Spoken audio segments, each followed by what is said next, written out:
Hey, everybody. Hope you are doing well tonight. I'm just gonna, yeah, that looks better. We can talk about whatever you guys want to talk about tonight. I'm gonna give it a little bit to let some folks hop on here.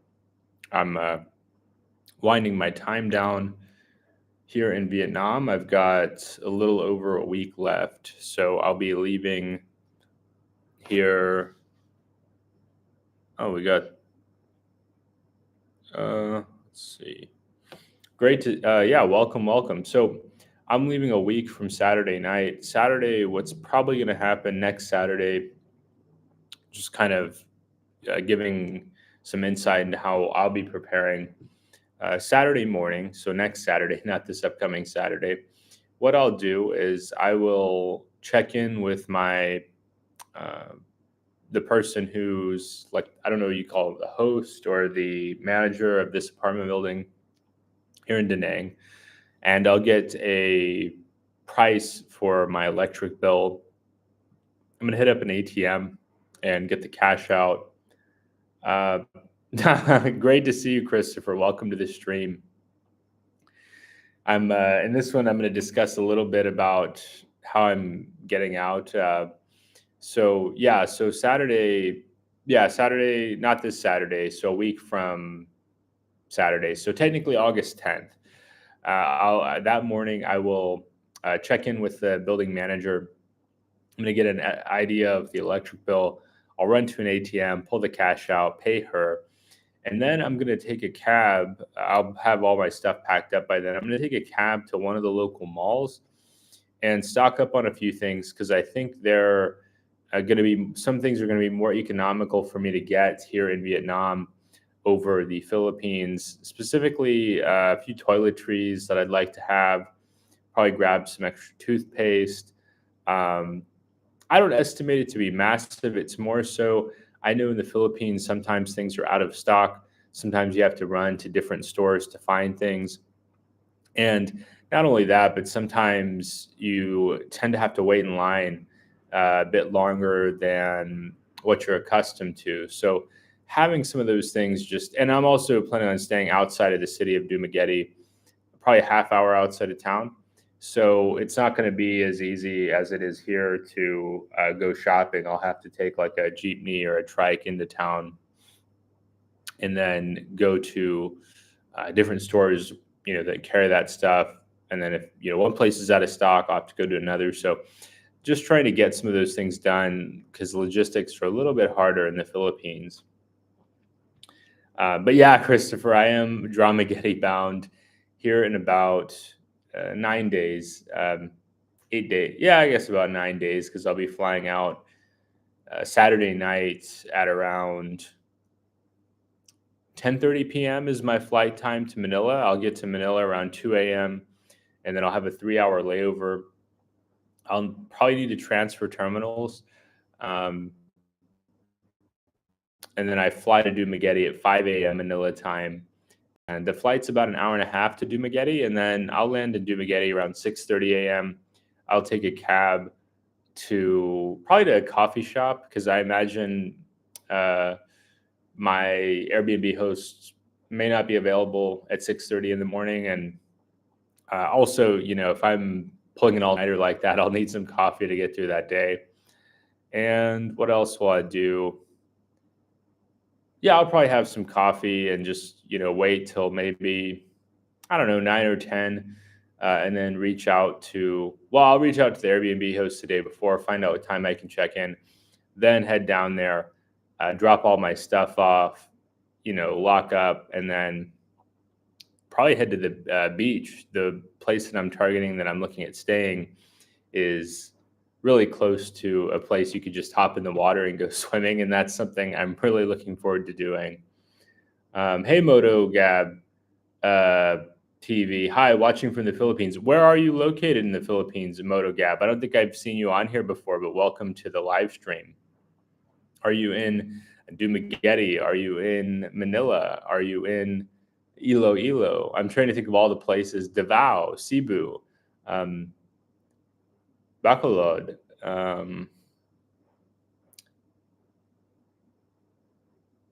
what do you think? Trump, will he win? And then Tony, welcome, Tony. Sorry, I'm so spent so much time. Yeah. Anyway, it's great to see you, Tony. Welcome to the stream. Yeah, I like Tony's saying, I try to avoid talking about politics on my channel. I think it's, I've seen some other channels talk about it. I understand some viewers find a lot of value in it. I tend to think it can be kind of divisive. And just for what it's worth, I see myself as politically homeless. I don't identify with one side or the other side. I do think that there tends to be more harm done than good, because I don't get my career hasn't been based around that, right? So like if I was a news anchor, or if I was a commentator, an attorney, it was somehow relevant to my area of expertise, which I did study political science because I thought I wanted to be a lawyer, but that didn't, those cards didn't work out for me. But yeah, I tend to find it's divisive, and you hear about it really being potentially damaging to relationships and dividing people. And yeah, I don't know if it's it's super helpful.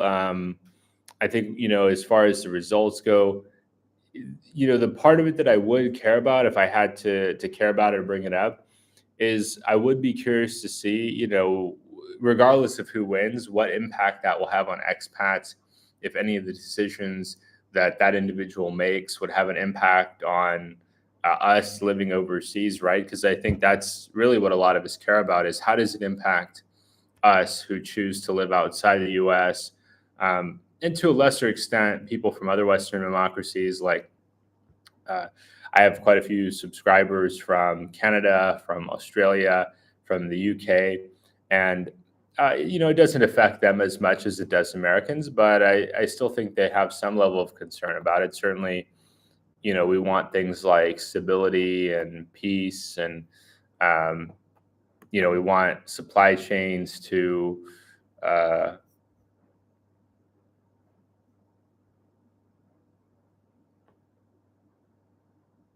work out. Moto says, I'm from Tarlac. Okay, I don't think I've looked at Tarlac much on a map here. I can pull it up and I'll just get a sense of where that is. Oh, okay, so you're in Luzon. Okay, very cool. Gerard says, Tony says, I'm glad he does. Thank you so much, Tony. Yeah, we try to maintain a friendly thing here. I notice some people say, oh, we don't talk about that here, and then they launch into it, and then if you disagree, they get upset, and they want to control the conversation, or maybe they think in their mind they're the next CNN or Fox, and yeah, I don't think that I'm any of that. I like to focus on topics we can all appreciate or we can all enjoy. Let's see. And I also don't want to bore my non-American audience. Like if, I do have non-American audience members, they don't care. Like I mentioned before, they may have some interest, but I don't think they care as much as Americans care about it. So I don't want to bore them. If your Airbnb does not work out for you, do you have a plan B? Great question, Gerard. So yeah, like I've done a lot of research on Dumaguete, and there's Dumaguete is obviously not the easiest place to. And why don't we go ahead and pull it up? Actually, that would be helpful here. I like to have a visual here. Dumaguete. Yeah, so let's say, for whatever reason it doesn't work out. Likely what I'll do is I'm in a bunch of different Dumaguete rental groups. So on Facebook, I have a number of different groups where I can go and look at rentals in Dumaguete at different locations, different price points. Also Valencia, which is kind of the west of Dumaguete up here. You have this city called Valencia. I don't know if you call it a city, but a town. Um, and so that's up in the hills. I would look up there as well. Also, you have Darwin, so they have a number of different resorts. I'm sure some of these resorts have monthly rates. So that's, even in Dumaguete, where housing is not as plentiful relative to demand as other parts of the Philippines, it's very easy to find different options. Also, I've taken a look at Siquijor. So if I wanted to go over to Siquijor, I've heard it's a party scene, not really for me, but if it came down to finding a place I liked, I'd have no problem with that. And then also, if I really didn't like Dumaguete for whatever reason, the Airbnb I'm looking at is like, I think $250 per month. If I got to leave, that I spent more than that on a week's worth of rent in the United States, right? So if I get a week, if I get a week for $250, then I'm satisfied. Now, of course, I want the full value, but it's I don't want to sound dismissive. I know people are in different financial situations, um, but as far as just like comparison, it's the cost is so much less. It's hard for me to worry about, say, $250. Um, yeah, great question, Gerard. Yeah, I always try to keep a plan B and a C. There's also Malaybalay, which is in Mindanao, and so what I would do is I would take a ferry. There's a ferry down to Dapitan, and then I'd probably take a bus all the way. It would be a long bus ride, but all the way around Oroquieta, Osamis, through Iligan to Cagayan de Oro, and then meet up with my buddy who lives and he's from Cagayan de Oro. And then we've already talked about it. He's like, yeah, you just hop in my truck. I go back and forth to Malaybalay City every week, back and forth for work. And we could just ride up there, or you could just hop on a bus in CDO. And there's plenty of places to stay up in Malaybalay. And it's like a 3-hour bus ride. So it's just, it's a matter of time. But yeah, great question, Gerard. I think people should have a backup plan, right? Because they may not like that city. I've been to the Philippines before, so I have a general sense of what to expect. But Dumaguete, I haven't been to, right? I've been to Cagayan de Oro, I've been to Camiguin, I've been to Cebu, but this will be my first time in Dumaguete. I know some people don't care for it. I know other people couldn't imagine themselves living anywhere else in the Philippines. I was interested to go last time I went to the Philippines, but I ran out of time. I had about a month allocated for the Philippines, and so yeah, here we are in Tarlac, where Moto Gab is located.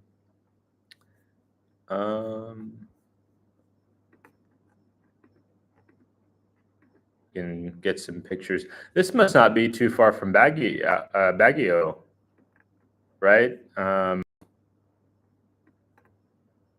Not exactly sure where Baguio is, but yeah, we could look at some pictures. I love the architecture. I love the town squares too in the Philippines. Like, just such a nice social environment.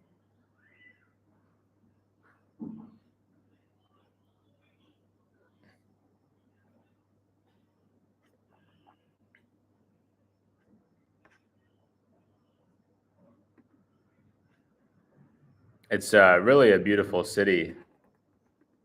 Um, yeah, so I'm double thinking if I go to US, I'm scared.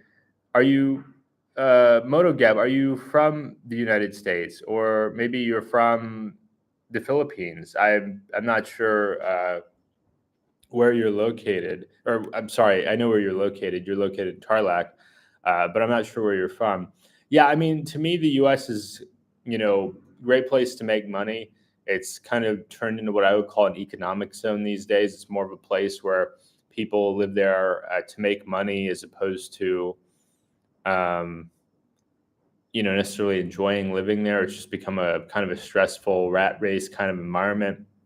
There's a lot of great things to love about the U.S. Uh, I have mixed feelings about it. If just to be totally transparent, I don't know that it's super valuable if you're not if you don't have a specific reason to go there, right? Like I would say, if you want to go to the U.S., one, budget for it. The U.S. is one of the most expensive countries in the world. So if you're accustomed to being in a lower cost of living country, if you're accustomed to being able to rely on friends and family to help you moderate your costs, um, if you don't have a unique or specialized skill set, if you don't have assets that produce income for you, I mean, it's just it's becoming a less and less forgiving place. In my personal opinion, I wouldn't recommend people go there unless they're an American, they're from there, they've got family there, they've got some objective good reason to go to the U.S.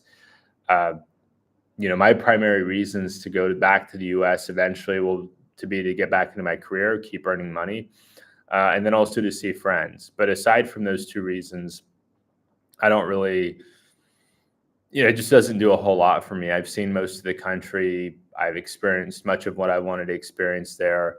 Um, there's also been a lot of experiences that haven't been particularly positive, and it's I feel like I've kind of been there, done that. If that makes any sense. Try to come here in Tarlac. A lot of food and beautiful place. Yeah, Tarlac looks beautiful. I mean, I like this bridge here.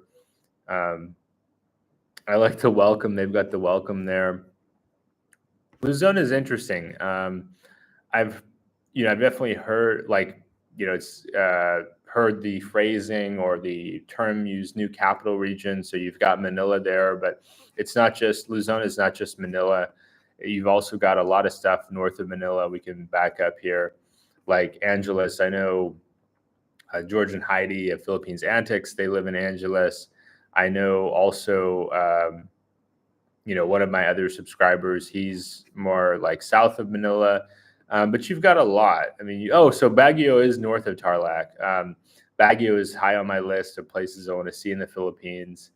There's there's a lot to see in the north, and also I eventually at some point I'd like to see the northernmost point. I think we talked a bit about that on a stream a few months ago, but it's I mean, like I said, most of my friends and the people I've met have been located more toward the central, like Visayan region or in Mindanao, but I'm definitely open to the north, and I think it'd be super helpful if if I had more people to meet or to chat with in the north of the country. But yeah, this initial part of this trip is focused on Dumaguete. We'll pull back down here to Dumaguete. The Philippines is a little bit different than a lot of the other countries that I've spent time in that it's a series of islands. So in other countries, you've got one landmass to work with, where in the Philippines, you're trying to navigate around 7,000 islands. I think about 1,000 islands are populated. So you do have quite a few islands with probably no population or temporary population, maybe for research purposes or military operations. But it's we'll zoom back out down here to Dumaguete. Tony asks, are you thinking about visiting the provinces when you are there, or stay in the main cities? That's a great question, Tony.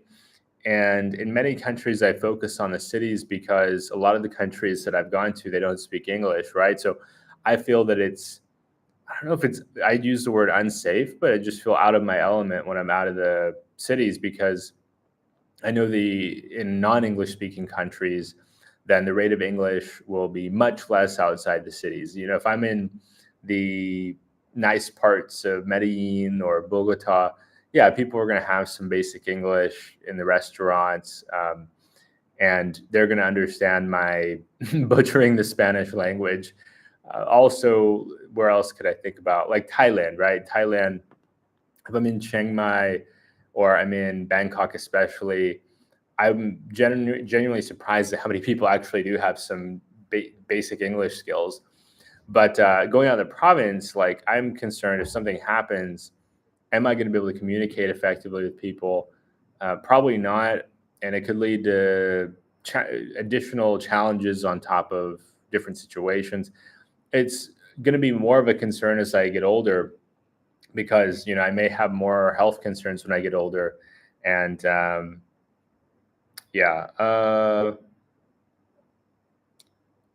but yeah, and so I in saying that, Tony, I am interested in going to the provinces in the Philippines. I've been to some what I would call provincial areas in the Philippines already, and I felt just fine there. People had some basic English. People were, yeah, that's right, Tony. English is spoken universally in the Philippines, even in the provinces. So that's what's beautiful to me about the Philippines is that people who might want to live in like a country or a more rural setting, which the Philippines has plenty of, they're not going to feel, I don't know, left out is the right word. They're not going to feel like there's some barriers to them to be able to get the full experience. Like when I spent time in Camiguin, for example, and I would call Camiguin fairly provincial. It's got about 75,000 people on the island, and a big chunk of them are in a few, uh, I think, really one city, like, or clustered around. Like, there's a mall, there's a department store. A lot of the people are in those areas, so it feels pretty provincial. I think it takes maybe 4 or 5 hours to get all the way around the island, and it's yeah, I found people to be super friendly. It's also part of it to me is also the nature. Like one of the things that's most appealing about the Philippines is that you have access, pull the table here, you have access to gorgeous nature in the country. Some of the most, I would call it possibly the most beautiful country I've ever been to, or at least one of them in terms of tropical islands. And those aren't necessarily found around the big cities, right? Because the big cities, Cebu and Manila, they're business hubs. You've got people going there for all kinds of different reasons. But in the provinces, I think you're really going there for lifestyle. You're going there because you want the slow pace. You want to go swimming, which is amazing in Camiguin. You want to disconnect. I'll be totally honest, in the provincial areas you don't necessarily have the internet now to the same quality that you have in the cities. I think that's changing because of things like Starlink. So that really opens up a whole lot of opportunities to, yeah, to to have that connectivity, but also have the more laid back atmosphere. You're not having to deal with rush hour traffic on Camiguin, for example. People aren't in a hurry to get to work. Um, so much so that it backs up, like in Manila or in Cebu. You also have, um, yeah, how to explain? You also have like people are not quite as in a rush, like in Cebu or in uh, man, I need to turn down the ads. The ads, like I noticed one popped up at 6 minutes for you guys, and then another one's popping up right now. It's like, okay, I turn them. I try to have it moderate where there's some, but they're not just pushing on them on everybody. But yeah, I'll have to take a look at that after the stream.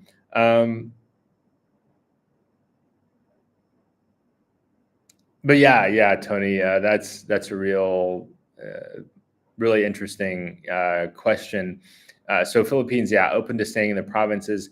Dumaguete, I wouldn't call a province. I would say there are, and we can go back over here to Dumaguete. There are surrounding areas, like I would call Valencia, for example, somewhat provincial. You don't see the big roads in Valencia.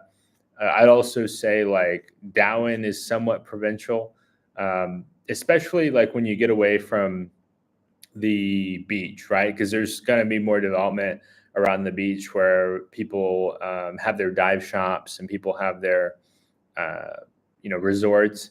So I think that's part of what makes Dumaguete so popular is people feel like, okay, I can live in this area. I have the modern conveniences, mod cons of Dumaguete. I've got shopping malls. I've got Western style restaurants. I've got, uh, cell service providers. I've got all these conveniences in Dumaguete.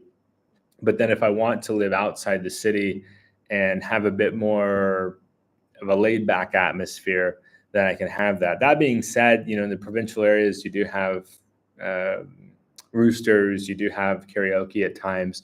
So you have to be flexible. You have to be willing to like kind of check things out and um, figure out some areas that are going to work for you versus maybe some areas are like, I don't know that I want to sign a lease here because it's not going to be as chill as I would like.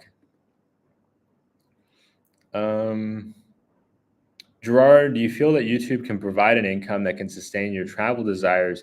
Yeah, I don't know, Gerard. For YouTube to do that, I don't know if I would necessarily enjoy it as much. Um, because I do it more for fun. Like the goal is not if I let's how to explain it. If the goal was to do it in such a way that I make income to sustain myself, I think I would have to become more clickbaity. I think I would have to you do more shocking content.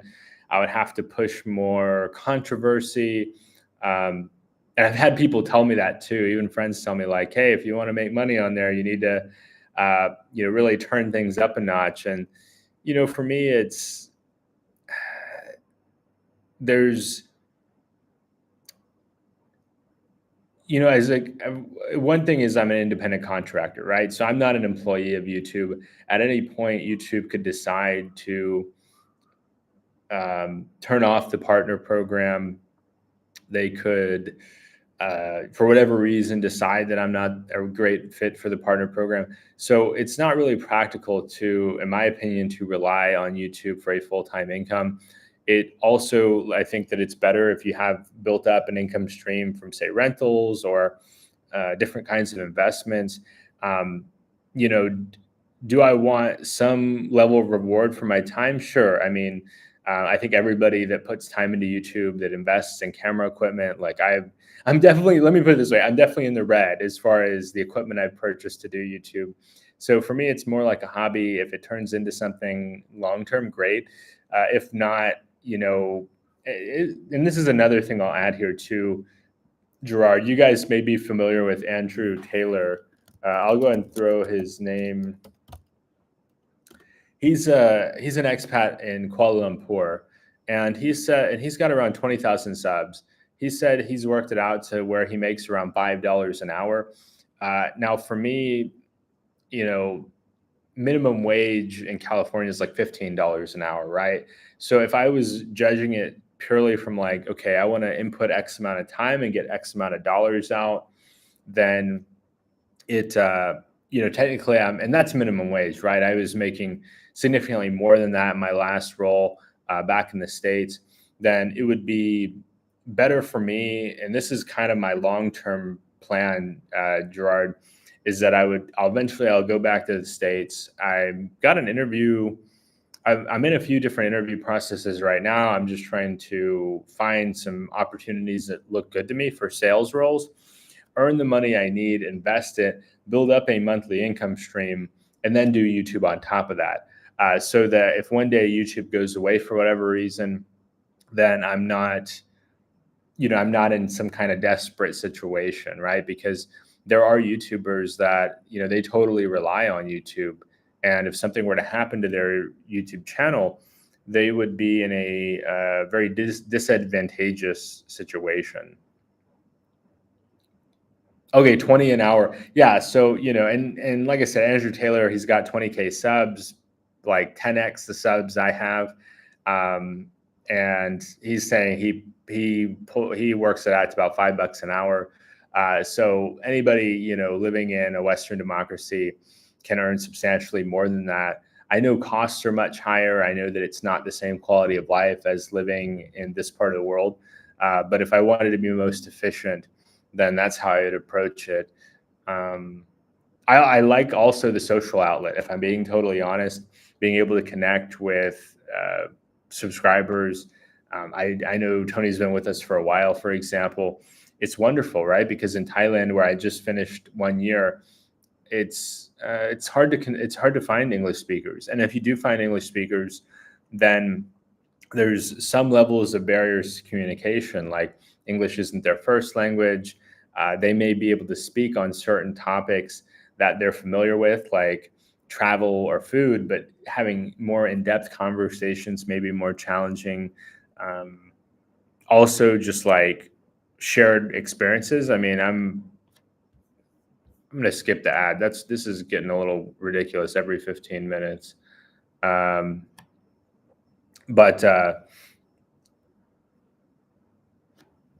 Yeah, I need to double check on that because this is a little bit over the top of the ads. I don't want to bombard people with those.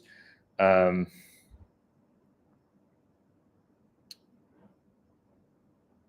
yeah, 20 an hour though. Yeah, I mean, like I said, there's so much opportunity in the Western democracies to earn money.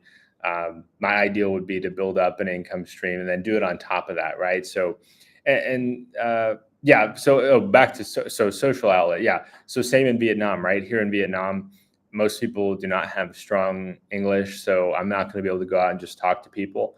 And for me, being able to communicate with you guys who have an interest in living in this part of the world, but then also have English. And we probably have more comparable shared experiences working in the corporate world, having that fast-paced lifestyle, having gone through the comparable school system, probably based on the school system in England if you're in a Commonwealth or former colony. Uh, so yeah, just a lot more shared experiences. Um, but yeah, MotoGab TV. I want to catch up on MotoGab's comments here. Try your long ride with motorbikes. So awesome and exciting.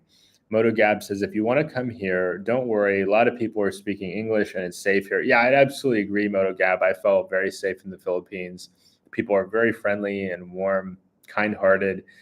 I felt like in the Philippines, I had such an easy time making deeper connections with people because of that English common ground. We understood each other. They understand a lot about American culture in ways that shocked me because each time um, the last time I went to the Philippines, my first trip to the Philippines, I didn't understand how much a lot of Filipino people understand about the United States. I know one woman I dated in Cebu, she has a sister living in Western Canada. And so they have a lot of connection, in my experience, more so than any other country in the region to the United States. You also had a lot of Filipino people join the U.S. military to support, and in part, it was provided a path to citizenship.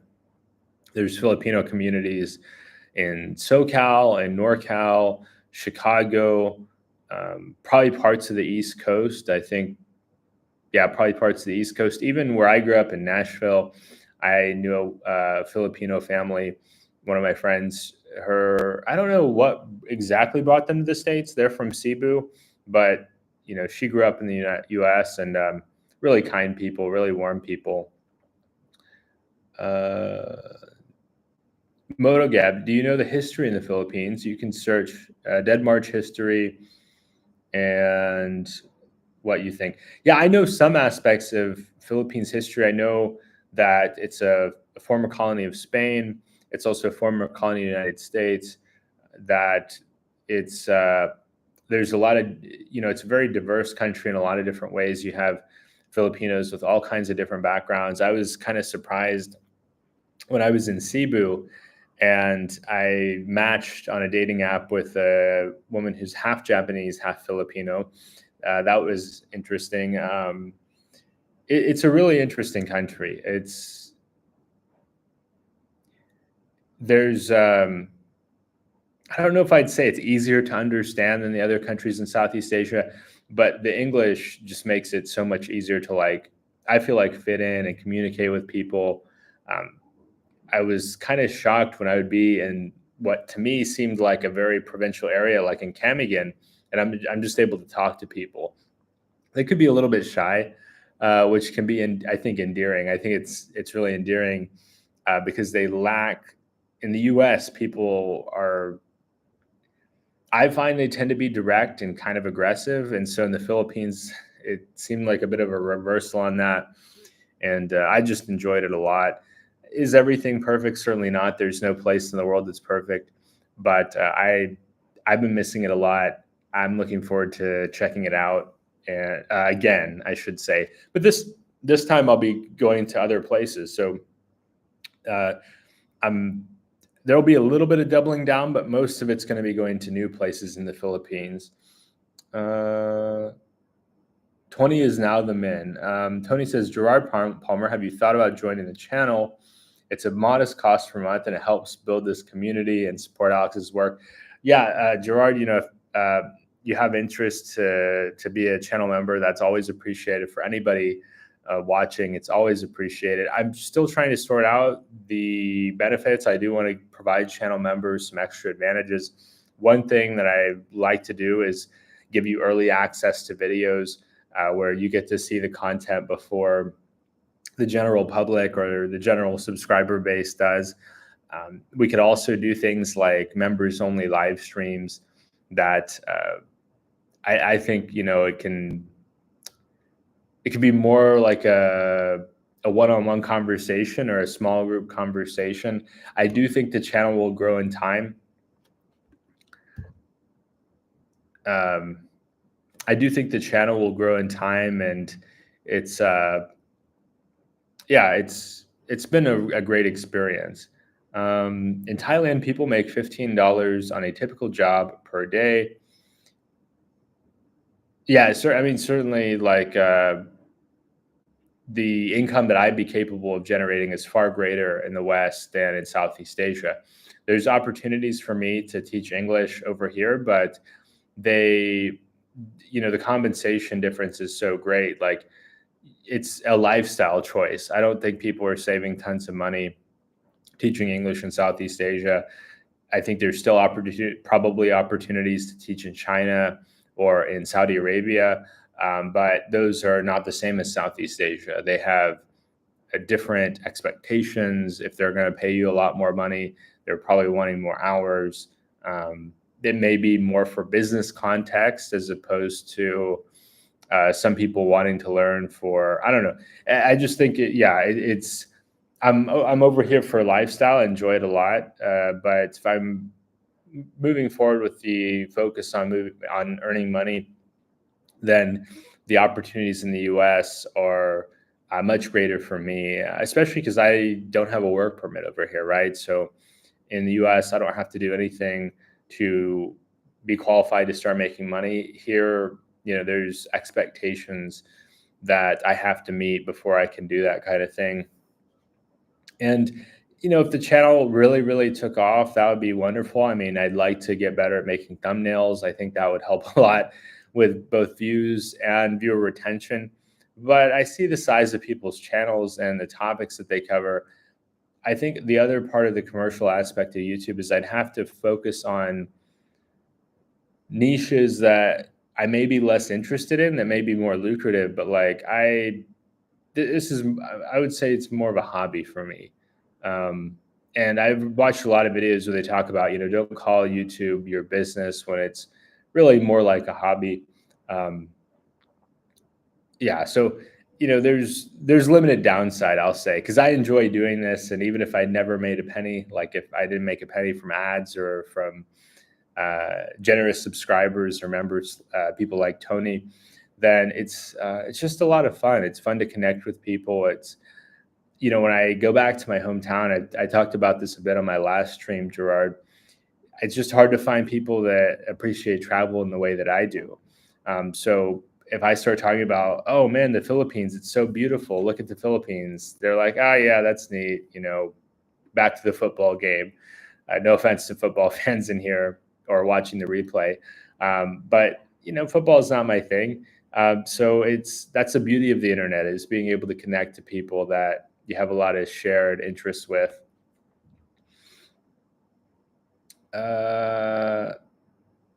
English, MotoGab TV, English is the best communication.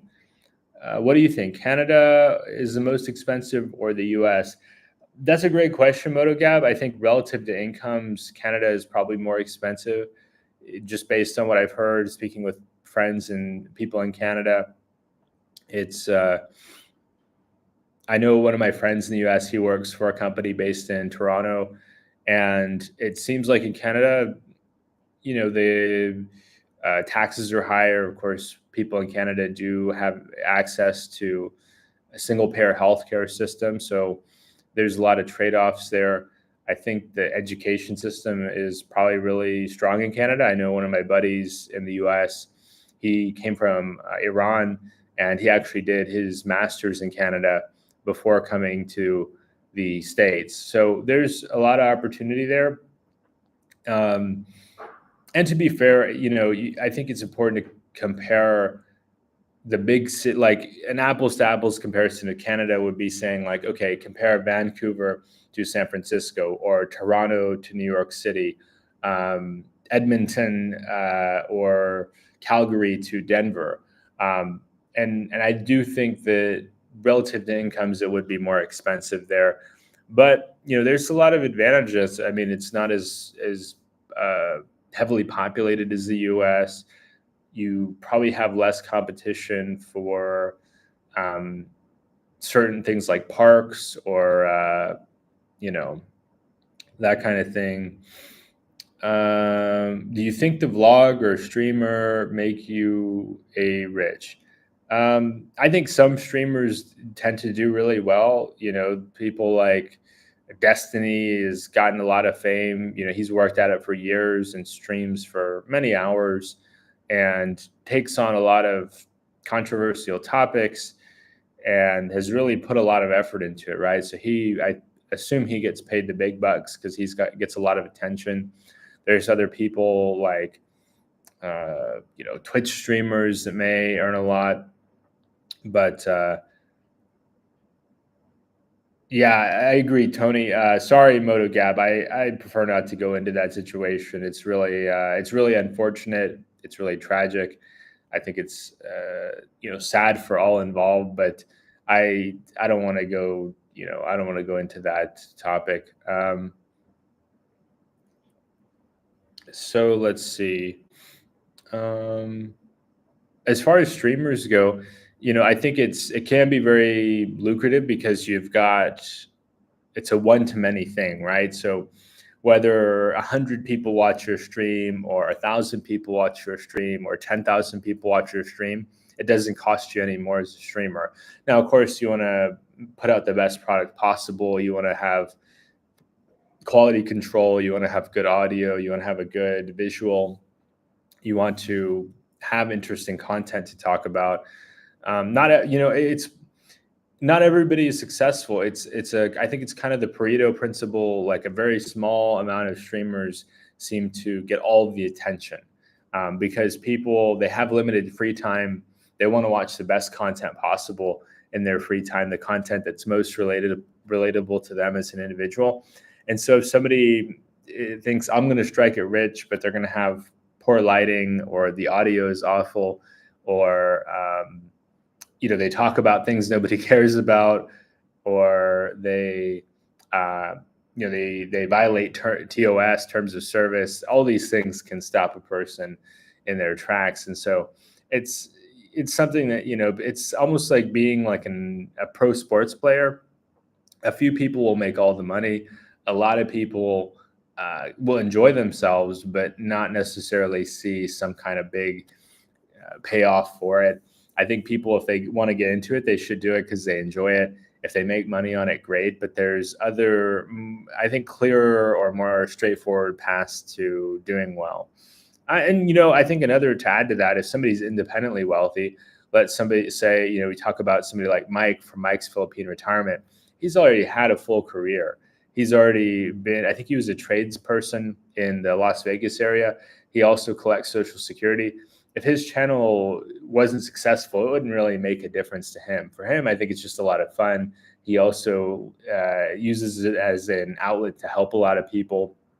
I think his content is great. I'm going to go ahead and just type his channel name down here.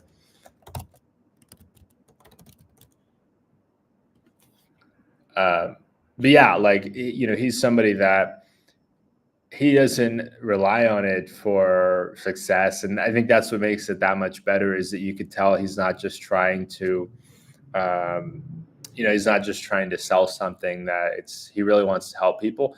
And I think it's also a benefit to his wife, Janet, right? He's married to a Filipina, Janet, and it's a great opportunity to teach her about something she may have not been exposed to prior to, being with him. And so, and it could provide a great opportunity for her long term, because I was in her stream earlier tonight, and people, they were asking her, "Hey, Janet, can you do Tagalog or Visayan lessons, right? So can you help us learn the language?" And I think that's super awesome. Like a lot of us,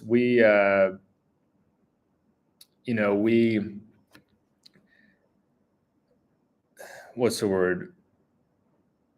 We assume that all we need in the Philippines is English, and to some extent that's true. I would agree with that to some extent you can do just fine with English. But if you're thinking, I want to live the rest of my life in the Philippines, and you really want to connect with people, particularly in your region. If you're living in Mindanao, I don't know how valuable it would be to learn Tagalog. Vice versa, if you're living in Manila, I don't know how valuable it would be to learn like Chavacano, which is a dialect of Spanish that's only spoken in a really small part of Mindanao. It's the regional differences are pretty strong there, but if you want to learn a local dialect, I think it'd be worth it just to see the smiles on people's faces, because Filipinos love to smile, and you could see this genuine smile when you try to use a little bit of their language, because they feel like, what's the word I'm looking for? I think they often feel like it's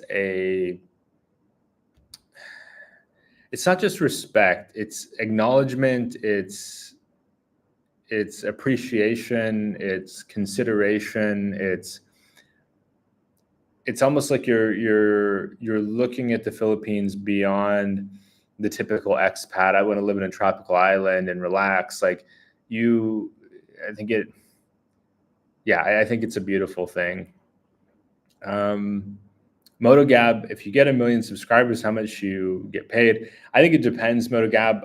I don't know if I'll ever hit that amount of subscribers. I think it's doubtful. Very few channels, maybe one in every 10 or like one in every 100,000 channels ever gets to that point.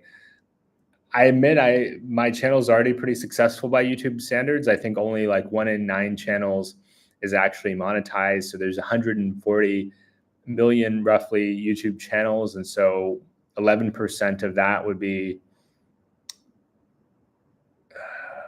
maybe 15 million. So there's probably like 15 million channels out there that are monetized. So I would be one of those 15 million. But then of those 15 million, how many are actually, making some kind of full-time income? Maybe, 1 or 2 million. I think it's a wonderful hobby for a lot of people. Tony says, Alex, with your job experience, formal education, soft skills, informal education, and EQ, you don't need to rely on YouTube for money. Focus on building your IRL career is the way to go. Yeah, that's a great point, Tony. I think after this stream, actually, they have this video interview for a role with a fintech company, financial technology company. They're in the business banking space. This would be back in San Francisco. So I'd like to do that video-based interview, basically record myself answering some of their questions, and then they'll review it. It's a tough time in the industry right now, even still, but I think we're starting to see some signs of things improving. I think there's some reason to believe that the Federal Reserve will cut interest rates next month at the Fed meeting, I think mid-September. So we're probably around 6 weeks out from that, where they'll probably cut like 1/4 of a point, which isn't a lot, but it's somewhat of a positive sign that it's a sign that the economy is not doing so well, and that the economy needs some relief. I've just as kind of a reference, I reached out to a trade school back on the West Coast, and they said the business is kind of dried up, and they're getting tons of applicants. So I think the economy needs some relief. I'm hoping that it's coming because a lot of people are struggling with being unemployed. I'm very fortunate, and that I've always, it's about more recent years, I've tried to live below my means, and so I'm not in hot water. At times, I do get a bit bored.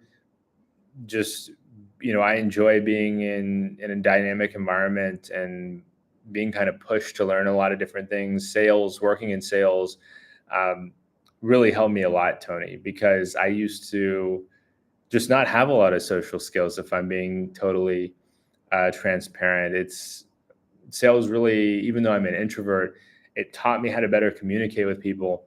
And it helped me to figure out how to get along with people that I would get along with, but that if maybe I had a negative attitude, I wouldn't get along with. So yeah, that's what I loved about sales. Um, but yeah, thank you for your vote of confidence, Tony. I really appreciated it. And yeah, I think that's a great point. And like I said, with YouTube, it's just for the vast majority of YouTubers, for 99% of YouTubers, it's not gonna be a lucrative. It's not gonna be more lucrative than just pursuing a standard career. And with the standard career, they can build up the income they need to then pursue YouTube full time, right? Like it's totally different if you're earning 2 or 3 thousand per month US from your investments, and then you do YouTube just for fun. For me, part of it's just like helping to uh, enjoy my some of my time before I do have to get back into my career. Because if I'm in a demanding career, it's going to take the bulk of my time, especially Monday through Friday, 9 a.m. to 5 p.m., probably later than that, because in the fintech space, the hours are long. I was working a lot. Like I would, the first thing I did when I would wake up in sales is before I even got out of bed, I'd grab my phone. Did any prospects reply to my emails? Do I have any missed calls? Is there anybody who's uh, told me, hey, I'm ready to schedule a time to meet? So in sales, you feel like you're always on because you don't want to miss any deals. And then I'd work just doing outreach all morning, blocking up my time, making calls, have a quick lunch. A lot of times I would just eat in like 15 minutes. I lived pretty much like above a burrito shop in San Francisco, or well, East Bay, San Francisco. So really close to San Francisco, not the city proper, but across the bay. And so I'd order a burrito, keep working, and then when it was ready, go downstairs, pick it up, and then run back up and be eating before, and try to eat in like 15 minutes and then get back to work. So yeah, if you're in a high paid role, then the demands are really high, but you move the ball forward a lot, right? Like if in some of these high paid roles, I can move way faster toward my financial goals than living in a small town in the Midwest, making 15 bucks an hour, where cost of living has dramatically outpaced wages, because you've had a lot of people retire to these cheaper areas and bring their money with them. And so if you're living in the Midwest making 15 bucks an hour, you're competing with people who have earned lots and lots of money in their careers. They may have a pension, they may have a big social security check. So the economic outcome, in my experience, as somebody with some basic education, you know, as Tony said, soft skills, informal education, EQ, there's so much bigger opportunities for me in a city like San Francisco or some of the surrounding areas, because the cost of living is not much higher than where I'm from, but the potential upside is so much higher.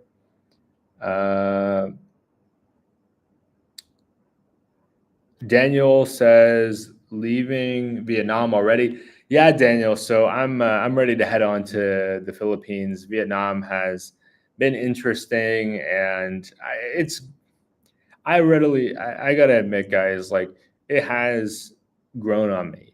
I've started to find some places where I frequent the same business over and over again, and I've become pretty friendly with them. But Vietnam, they're still trying to sort out their tourist industry. it's not as much of a priority. They've got such a dynamic manufacturing industry here in Vietnam, and it's, there's, yeah, I mean, it's a very interesting country. There's a lot of very cool history here. There's a lot of interesting activities to do, but I'm ready to go back to the Philippines. Also, I'm thinking if the job market improves, I could be going back to work sometime in the next few months, just depending on how things go with my applications, my interviews. And if that happens, I really want to have gotten some time in the Philippines before I do that, because to me, like, Thailand was more about introspection, trying to sort through some mental blocks, trying to have meditative experiences. And the language barrier helps with that, right? You're spending a whole lot of time in your head. Also, catching up on different areas. Like when I'm in my career, certain other things fall by the wayside. My health falls by the wayside. My diet falls by the wayside. My time in nature, it's pretty good in California. Admittedly, California has gorgeous everything. California is just a beautiful place to live. But that was, living in Thailand was a time for introspection, a time to reflect, a time to also spend some time with my Thai friends who have, similar to my Filipino friends, very high EQ. They taught me to be a more calm person, and there's a lot for me to learn from them. But part of what makes the Philippines amazing to me is just, it's a place to let off steam. It's more fun in the Philippines. That phrase really rings true to me. I've had a blast on my last trip to the Philippines about 5 years ago, and I want to do some more of that, because I'm not really introspecting. I'm actually hanging out with people a lot, socializing with people a lot. It'll help catch me up to speed for a sales job, because in sales, you're just constantly talking to people. I mean, it's just 8-10 hours a day of socializing. And so going from pure introspection to pure socializing is it's a steep ramp curve, right? Whereas if I'm in the Philippines and I'm doing interviews and I'm talking to people, and I'm I'm just having to be more social. I'm interacting with people. Filipino people will just come up to you and start talking to you. Then it's going to be an easier transition back into the sales role. And I'll spend time at the beach. I'll go swimming a lot, which I haven't done in Thailand or in here in Vietnam. In the Philippines, I just feel more comfortable swimming there for whatever reason. Mr. Beast, a lot of subscribers. Why you try to make a vlog, Alex? Why you try to make a vlog, Alex? Yeah, it's just having fun, MotoGab. Gerard says, let me be truthful with you. I just may start a channel myself, which I can't reveal at this time. No worries, Gerard. Yeah, I totally understand. You're probably in the R&D phase. You want to figure out your niche, what kind of content you want to make. You don't want to reveal that. No worries at all. I do hope that when you set your channel up and you get it going, that you let us know what it is. I'd be happy to check out your videos and see what you are wanting to talk about or wanting to present on. Tony says, corporate job trainer is something you could probably do well in. You could eventually do it as a freelancer, charge a high fee once you get established. That's a really good idea, Tony. I'll have to look more into that. I had a job trainer that I really enjoyed when I started in software sales back in 2021. I can't remember his name, but Adrian. His name was Adrian. He was really nice and really personable and had a good way of holding our attention. And that could be something like, Tony, that's something that absolutely comes to mind is if I hit that, financial independence number, switching to a consultative role, doing something where I set up a page like, okay, I'm not worried if this makes nothing, my bills are still all paid, but hey, if you want services or support in terms of consulting, like we could set something up and then do that at my own discretion, where maybe I work 10 hours extra or 20 hours extra a month, where it brings in some income, but I'm not totally reliant upon it. as opposed to starting off cold. But if I get back into software sales, I think I could get to my financial independence number in a reasonable amount of time. May need to, plug in my laptop here, because that sounds more fun, right? I mean, the beauty of something like what you're talking about, Tony, is that you can be so much more selective about the people you work with. If you're working as a freelancer, you can really vet your clients well. You can, and you have to do some of that in sales, but you really are the final decision maker. If you're the business owner, you can decide, hey, I want to target this kind of business, like AI businesses, for example, because I think it's really interesting. And I know if I'm more excited about the opportunity, then I'll be able to, I'll better be able to help those people, right? Because if you're not interested, people can pick up on it. People, they feed off that excitement. They want to know that you're interested in what you're talking about. Moto Gab says, "What's your experience about the typhoon?" It's very, very unfortunate. I didn't experience it. We didn't get hit by the typhoon here in Vietnam, but it's very, very unfortunate. My heart goes out to the people impacted. I did see some videos and some clips that it did impact the Manila area. That unfortunately a lot of people were lost in that situation. I think it's horribly tragic, and I hope that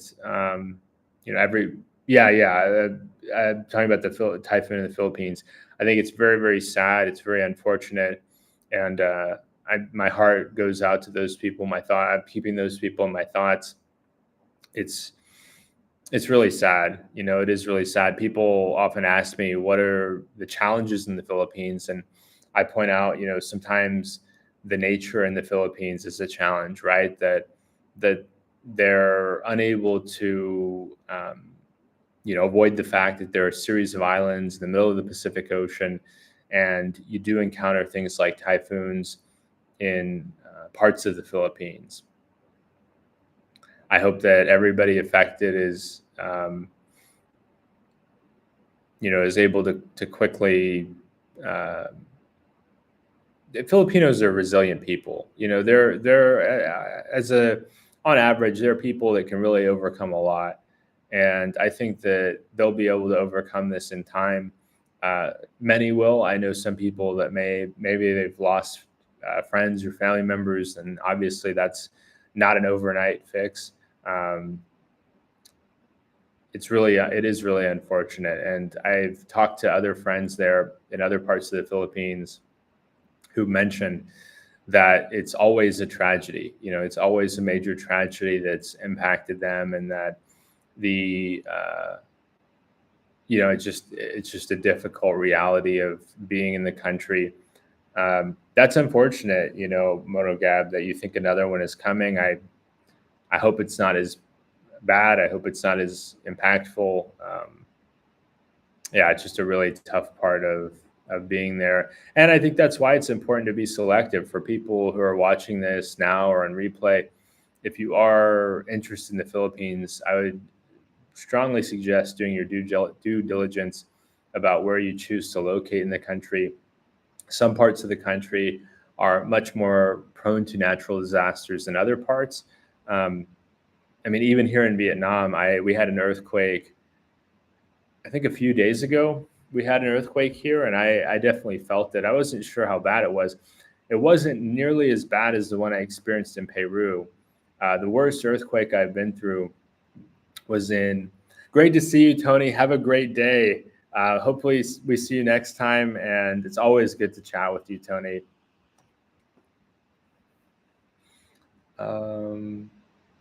Typhoon, lots of damages. I'm so sad. I'm so sorry to hear that, Moto Gab. Were you affected in Tarlac? Was Tarlac impacted by the typhoon?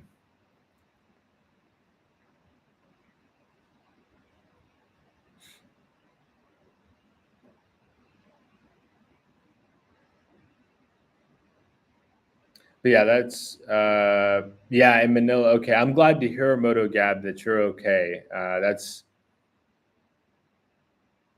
I'm glad to know that you're okay. But it is very sad to hear about in Manila, and I did get a notice when I was booking my flight that a lot of flights have been canceled in and out of Manila.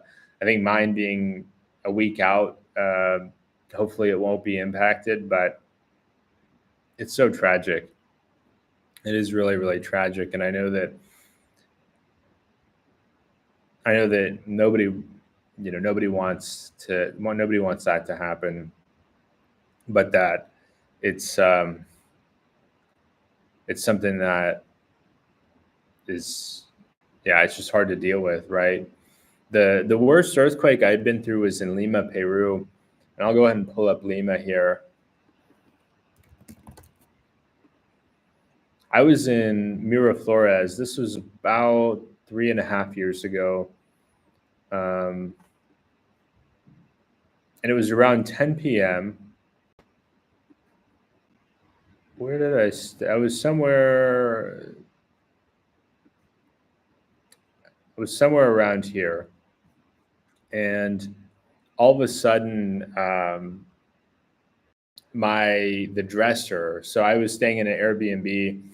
I was on the third floor of that apartment building, and all of a sudden, it sounded like, I was laying in bed. I had just turned off the lights, like maybe 5 or 10 minutes before I had turned off the lights. I was ready to go to sleep, and all of a sudden, my dresser starts slamming up and down, and I'm so confused because I don't know. I thought for whatever reason, like I don't know. I'd never been through an earthquake like that before, but I was just confused because I was trying to figure out what would cause the dresser to slam up and down. Like that just doesn't make any sense to me. I don't know, what would cause furniture to move around like that. And then I felt the bed kind of like rolling with the earthquake, and I felt I could see the building, like feel the building swaying. And I just thought, this is it. This is it. This is the end. So be it. Um, and I heard people like running outside, like freaking out. And it started to wind down, and the dresser stopped slamming up and down. The bed slowly stopped rocking, stopped rolling as hard. It was I think it was like a 6 on the Richter scale, maybe 6.1. And I don't know, for whatever reason, I was just cavalier about it, like, eh, you know, nothing I can do about it. And the next day, like, I didn't even reach out to the Airbnb host about it. I thought, well, they have no control over the earthquakes, right? And so they reached out to me the next day, and they're like, "Hey, are you okay? We had an earthquake." And I just let them know, "Hey, yeah, no big deal. I wasn't affected. You know, I fell asleep maybe 15, 20 minutes after. So yeah, not significant to me individually. I'm sure, plenty of people were quite terrified. You know, I was whatever about it, but we'll come back here to Dumageddon.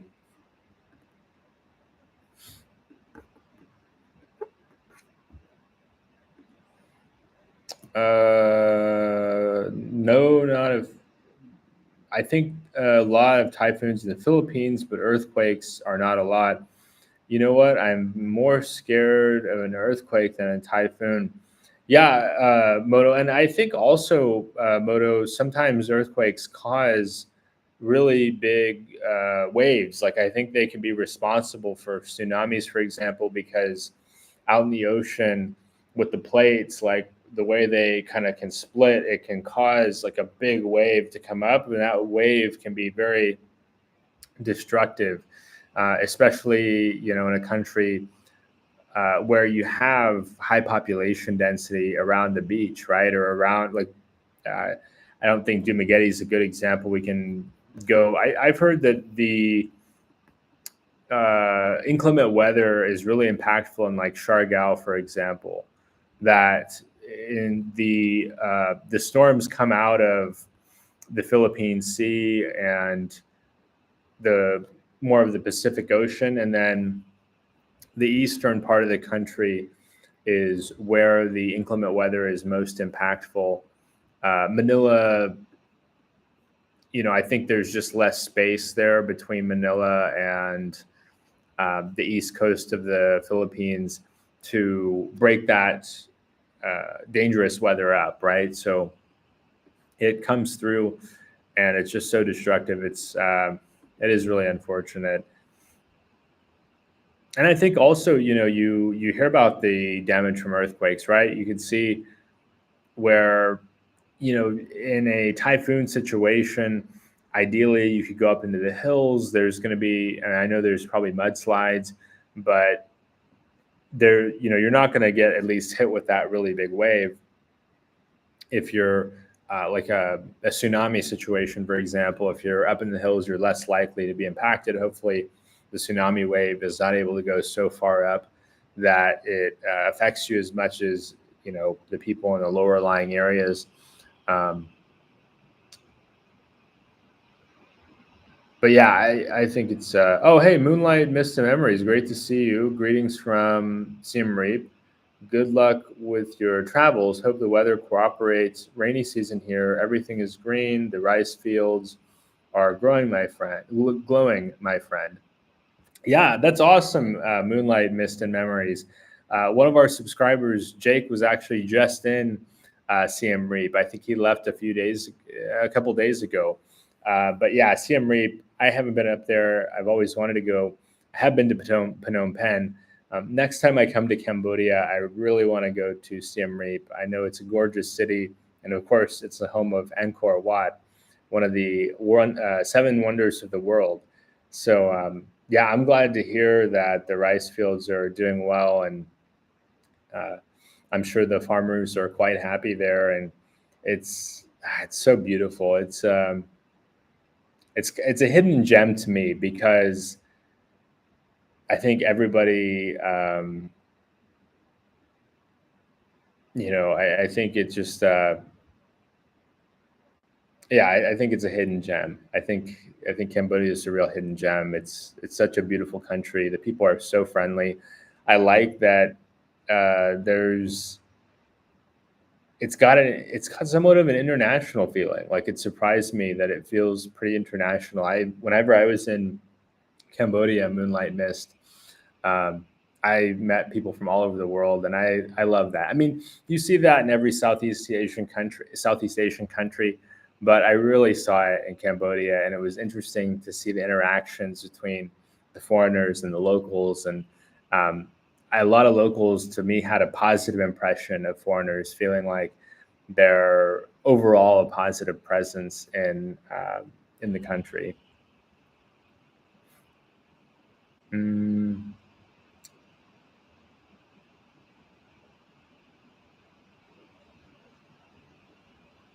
Yeah, yeah, yeah. The people are amazing. I absolutely agree. The Khmer people make it worth visiting. Super friendly, super welcoming.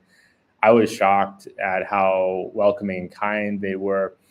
When I was there last time, about 5 years ago, really uh, they did a wonderful job of showing me around Phnom Penh, welcoming me. Even now, I stay in touch with one lady I met there, uh, Soth.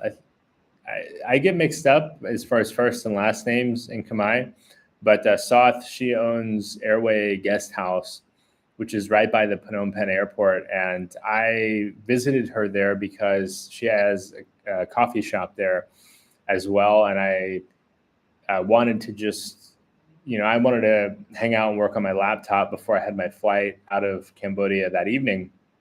And she let me stay there for I was there for probably 3 or 4 hours. And I ordered coffee and had some of her delicious soup. But she was so friendly, and we're still friends to this day.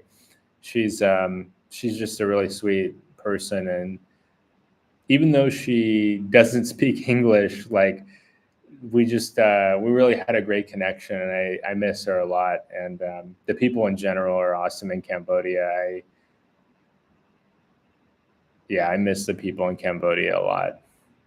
They're they're special. And I even have a Khmer friend in the U.S. So I actually rented an Airbnb in Stockton, California, which is one of the largest Khmer communities outside of Cambodia. There's one in Stockton, and then there's also one in, I think it's Lowell, Massachusetts.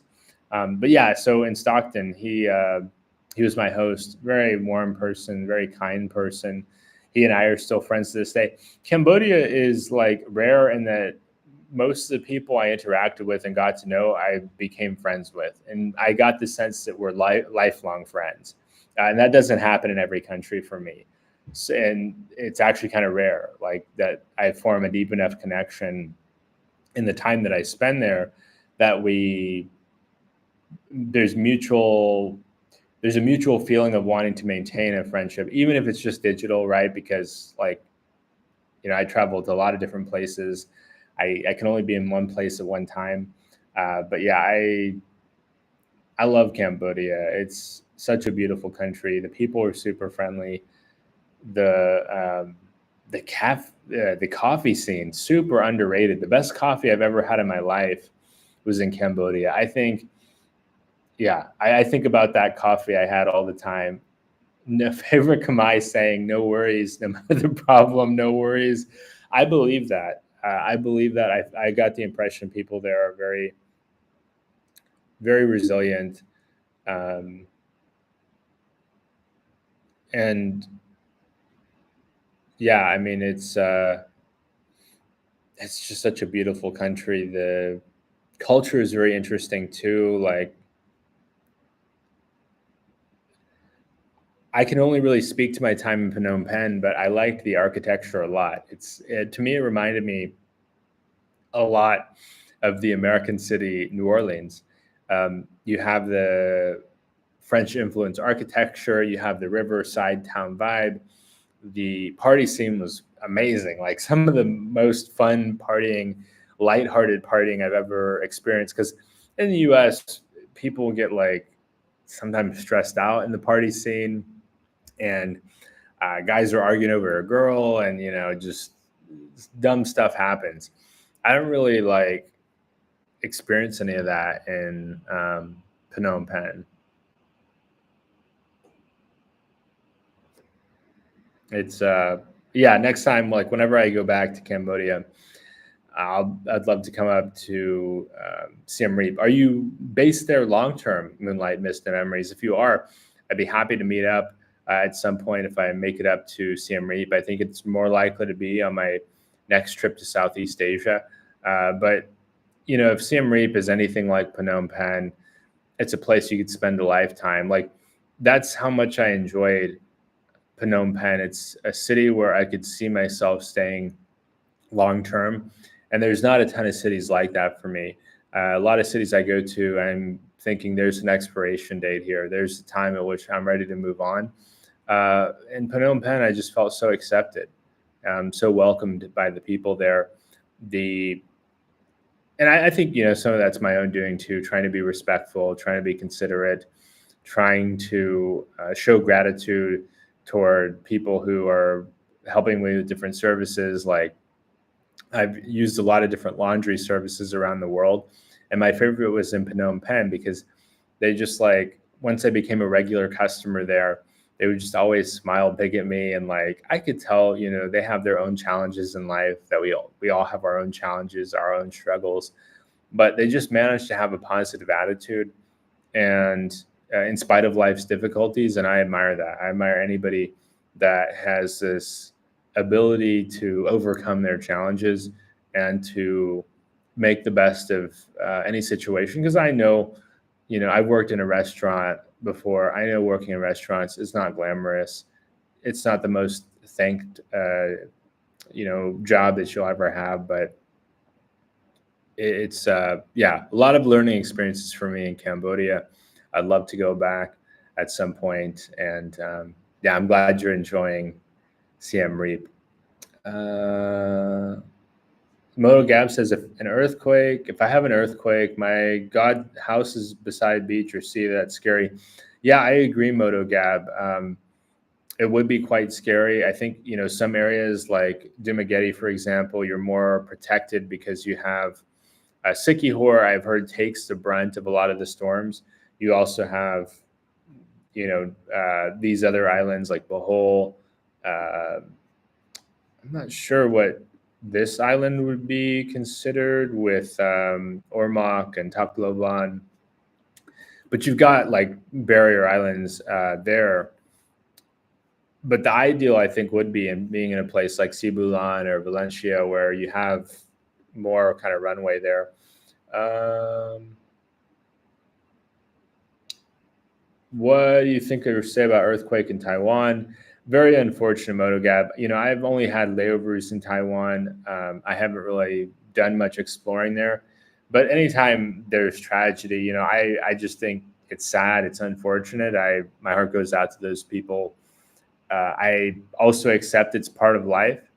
It's an unfortunate part of life, but we have to accept the things that we can't control, right? It's fair to be sad. It's fair to mourn, but throughout human history, humans have overcome a whole lot, and I don't want to minimize the tragedy, but there's only so much we can do about it, and we can't focus so much on it that we experience learned helplessness, because I've experienced that, and it's not. Best thing we can do is try to be supportive, donate to reputable charities. Potentially, if somebody has the time and the energy, even attempting to fly out there, get involved through the proper channels. Those are some ways that average people can help to assist with the recovery efforts. Certainly, if I didn't already have plans, I would consider trying to go and help out Manila. But you have to get a special visa for that, right? So like if I were to want to go and help out in Manila, I'd actually have to go through and get a volunteer visa. You cannot volunteer on a tourist visa. It's actually against the rules. And I don't want to break the rules anywhere I go, whether it's in the US, my home country, or any other country outside the US. I want to follow the expectations, the requirements, the rules, the regulations, because I want to keep going back to the Philippines. I want to go back to the Philippines over and over again for the rest of my life. And so if they've instructed visitors or potential visitors like myself that, hey, you need a volunteer visa, you can't just do that on a tourist visa, then that's what I got to do, right? So yeah, I won't be able to help out, but my heart is definitely with them.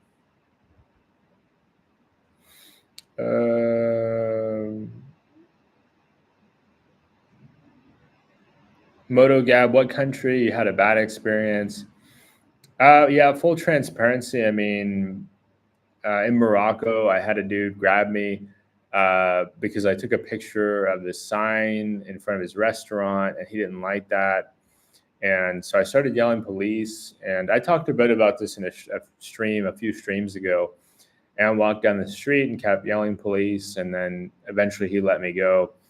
And then I posted the picture at his restaurant, Google Images or Google Maps. I found his restaurant, uploaded the picture, and shared my experience to warn other travelers. Hey, this guy doesn't want you taking pictures of his restaurant for whatever reason. And but other people in Morocco were super awesome. So like to contrast that, I met a bunch of guys who were working in a call center on their lunch break, and they invited me to come and sit down and hang out, have tea with them, and they were super friendly. We had a great time, and yeah, they were just they were just so kind-hearted. So to me, there's no country with bad experiences as long as you learn from them. And then MotoGab. It was a public street, and there was nobody in the restaurant. I was actually looking at the menu, and I stood there for a couple of minutes looking at the menu. Nobody came out. Nobody came up to, try to serve me or try to sit me down. And I'm on a 2-week vacation. I hadn't had a vacation in about 9 months. So I was ready for a freaking break, and wanted to maximize my time in Morocco. So I figure, hey, if nobody's here seating guests at the restaurant, I can go find another restaurant, but I'll take a picture of the front of it because the design looks cool. Maybe I can come back later in my trip to Morocco. And so I take the picture and then I turn around and start walking. And then this guy says, "Hey," and comes up to me. And I ignore him because, if I responded to every single person that tried to engage me, um, everywhere I go in the world, I would never go anywhere. I mean, people are, depending on the country, constantly coming up to you, trying to talk to you. And in some cases, it's warranted and they're trying to be friendly. But in many other cases, they're just trying to sell you something. And so if you're not in the market to buy something, there's no real reason to engage with them. If I've never been to a country, no, I don't have any friends there. Like, for the most part, if I haven't been to a country, I don't have friends there unless I have something scheduled, pre-planned. And so, in this case, it's in this case, no, it's not a private menu. It's a common issue in Morocco, unfortunately. If you take a photo, people expect to get paid. To me, if somebody is doing something in this context where they're dressed in a special attire, maybe they've got certain religious attire, maybe they're a performer. Like if you go to Las Vegas, you see guys or gals dressed up as superheroes. Yeah, they deserve to get paid. Like it's fairly obvious that they're doing something for, some kind of work context. But if it's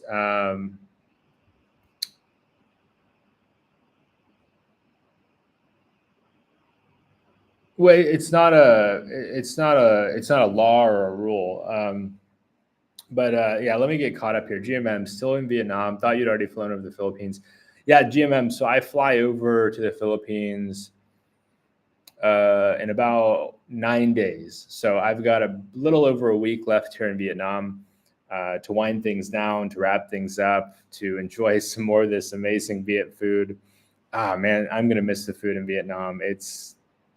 I'm starting to find the places I really like. It's taken a little bit of digging and a little bit of sifting through different options. But when you find your spots, it's amazing.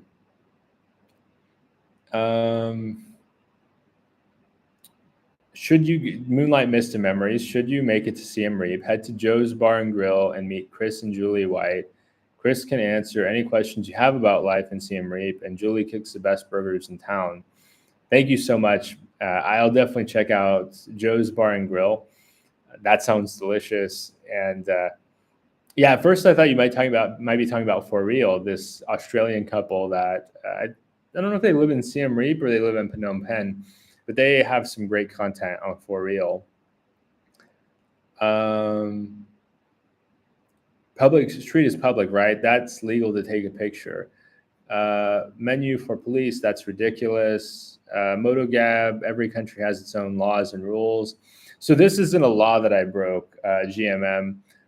So like in this case, he grabbed me. I think I was actually wearing my green hoodie too. So he grabs my shirt, and I'm not going to start a confrontation with this guy, even though, unless it's clear he's not going to take no for an answer, right? If he's not going to take no for an answer, he's going to wake up in the street, and I'm going to be running after I remove his hand from my jacket. But I figure, let me do everything I can do before I escalate, because when you escalate, there's no, well, he's saying hey to me. My name's not Hey. You can call me sir. You could say excuse me, but saying hey and grabbing me, we're already off to a bad start. And to me, I don't know if he's a beggar. I don't know. I've just taken a picture of the facade of a building. This is not illegal from what I could tell in probably any country. You're saying I can't take a picture of a restaurant that's on a street surrounded by restaurants. It's around the corner from a McDonald's. There's no security. There's no anti-photography. There's no symbols or signs here. There's nothing. It's not like it's a mosque where people are there to observe their faith, where I would never go up and take a picture of people it's not a private setting. I can't think of any country I would go to, like in the top probably 80 countries most visited worldwide, where you're not allowed to take a picture of a restaurant in public. That just doesn't make any sense to me. There's no, especially when there's nobody in the picture. It's not like there was a person in the picture that said, I don't want to be photographed. There's no private menu. It's just unfortunate. It's a common thing there where, some people just want to squeeze you for money. And, what I recommend too, if you want to better understand the context, look up best ever food.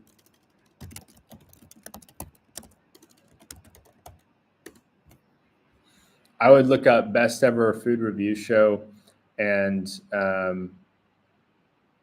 just check out what they talk about when it comes to Egypt. Egypt and Morocco have some overlap. There's a lot to love there. There's a lot of beauty there, but there's also some people that, like the individual I encountered that don't respect boundaries. And, fortunately, after I started chatting police, which is what you should do if anybody grabs you, like, unless you've done something wrong and it is the police, that's a different scenario. But if a stranger comes up to you and grabs you like that, and I could tell he was in the wrong because all the people in the street were staring at him. So it wasn't like a circumstance where, everybody disappeared and I was in trouble. No, I was not in trouble. He needed to understand he was going to be in trouble if he continued to not let go. And so he let go. And I kept walking. I made some rude gestures with my hands at him, also used some choice language at him, which he probably did not understand. But that was like a peak struggle experience. The rest of my time was awesome. Like, people were super nice. People were super friendly. The food in Morocco is awesome. They've got a lot of interesting dishes there. The weather was amazing. Like, I was there in January, and I had just come from London like a couple weeks before. And so compared to London that was cold and rainy, Morocco was fantastic. You had kind of the Mediterranean climate, very dry.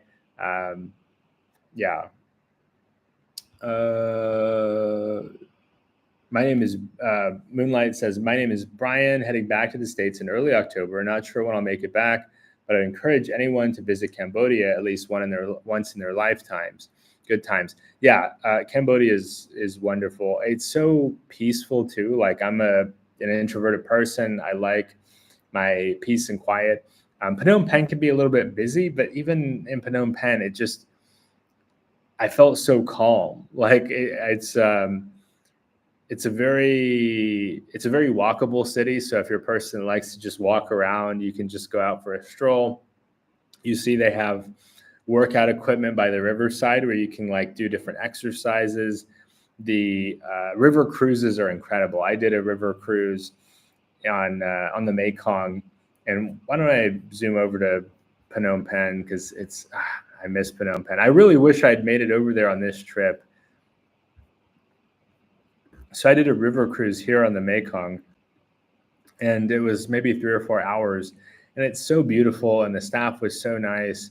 They served this like fruit buffet where you could try different local fruits, and also have some sodas or some mocktails, because I'm not a drinker, but I really enjoyed it. And the views are incredible. The way the city is lit up, and it's lovely. I mean, it's just such a lovely city. MotoGab, have you gone to India? No, I haven't been yet to India. Hope to go there someday. GMM, popping over to Singapore for the weekend, just a 2.5-hour flight, $48. Visiting a friend. Good to have multiple entry work visa here in Thailand, and you can crash in your friend's guest room. Yeah, that's perfect. If you can go to Singapore for a weekend and have a little bit different experience from what you're accustomed to in Bangkok. And the flights are super cheap, and it's a short flight. Like, I've done that flight before to GMM, and it's so short. Like, I remember the first time I flew to Singapore, and I was shocked at how short it was, because I'm accustomed to the States where all of my flights are like a minimum of 2.5, 3 hours. But if I'm flying from coast to coast, it could be like 4 hours, maybe 4.5, 5 hours if it's like LA to New York, or San Francisco to New York. So yeah. Gerard asks, who has a more healthier food, Thailand, Vietnam, or the Philippines? I think it depends. A lot of people would probably say Vietnam, and then Thailand, and then the Philippines. I don't necessarily agree with that. I think it's all about the choices you make in each country. In the Philippines, for example, I found a lot of delicious seafood that I would describe as quite healthy. In Thailand and Vietnam, they're more vegetable heavy.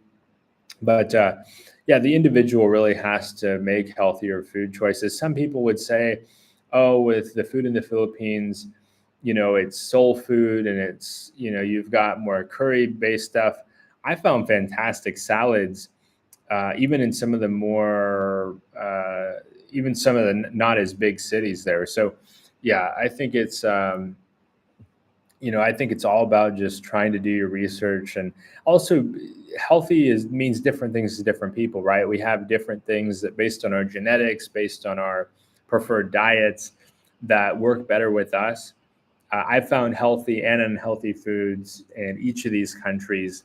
And I think that now I will say, like, if you're you're going to have more healthy options in bigger cities, right? Because you're just going to have more variety. They're going to be catering to a wider variety of customers. When I was in Thailand, even now I usually just don't eat breakfast. I'm usually just a lunch and a dinner kind of guy. In Thailand, I'd usually go have like vegetarian food for lunch, and then I would get some kind of protein for dinner. Alternate between like a sushi restaurant that I really liked, or a few different sushi restaurants I really liked, and some more like local Thai style restaurants. Here in Vietnam, I've been eating a lot of Vietnamese food for lunch, and then a lot of Indian food for dinner. Sometimes I alternate. Like today, I did Indian food for lunch and Vietnamese food for dinner. Moonlight Mist Memory says, I'm friends with Jeremy and Claire, for real. We just had a great birthday party for Claire, 24/7, super friendly people, good friends, so many friendly expats here. That's awesome. I think it's so cool that you got to meet them. I think I became familiar with them through Andrew Taylor's channel. So he's based in Kuala Lumpur. And yeah, I think their channel is awesome. I think that what they're doing to help people to learn more about Cambodia is awesome. I think that just based on numbers, like Thailand gets tons of tourism, and Cambodia is seen as like maybe the cousin next door. I love Cambodia. I hope more and more people go there and spend money and enjoy themselves. I found it to be fantastic.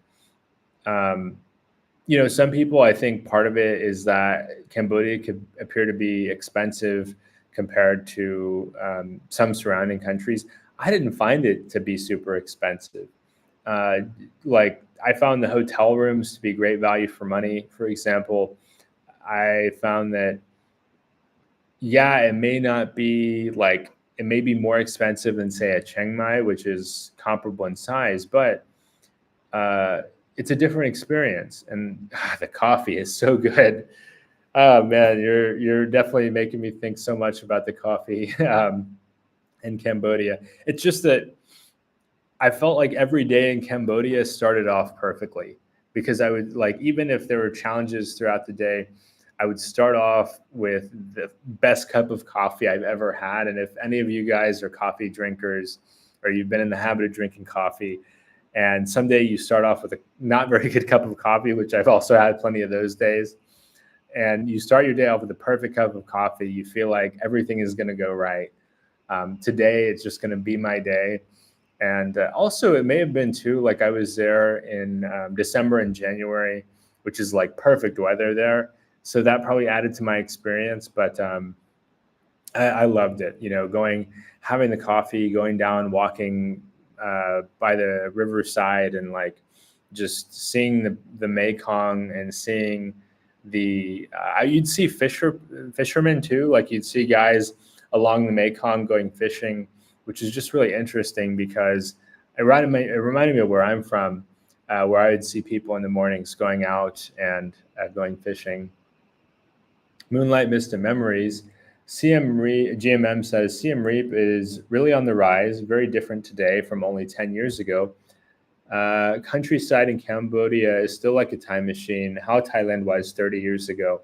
Yeah, very, very, um, very chill, just such a chill place. Like, I need to go back there. Maybe before I go back to the States, maybe I can squeeze it in after the Philippines. I'm not sure. I kind of wish I was going there before I go to the Philippines in 10 days, but yeah, it's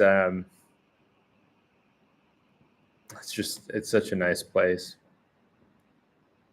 Ronell, welcome, Ronell. Good morning, Chief. I can't wait to meet up and meet new, people. Moto Gab says in the Philippines, if you want veggies, go to the province. If you want meat, go to the city. That's it. In Moto Gab, I just want to add to that. I found plenty of great veggies in the city. I went to. Let me pull it up here. I don't know if I can. I don't know, like if I can find the exact name of the restaurant, but I was here in Cagayan de Oro. I don't think it was at SM City. It was at, there's several malls in CDO, and one of them that I went to, it may have been in Lim Kit Kai Center. I think it might have been Lim Kit Kai Center. There's, so I was here 5 years ago.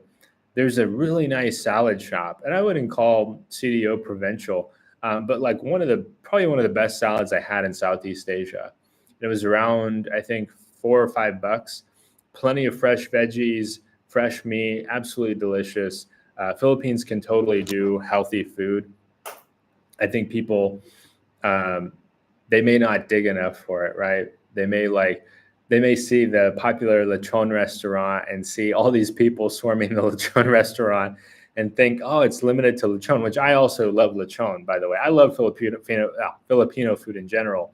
But if I want to be focused on the veggies, I can definitely have that. But yeah, in the provinces, plenty of people grow their own vegetables, and the focus there probably is more on the veggies. When I was in Kemigan, I think it's a vegetarian restaurant. I don't know if it's still there.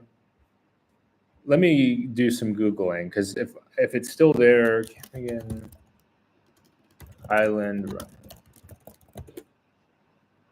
Okay, yeah, so it is. We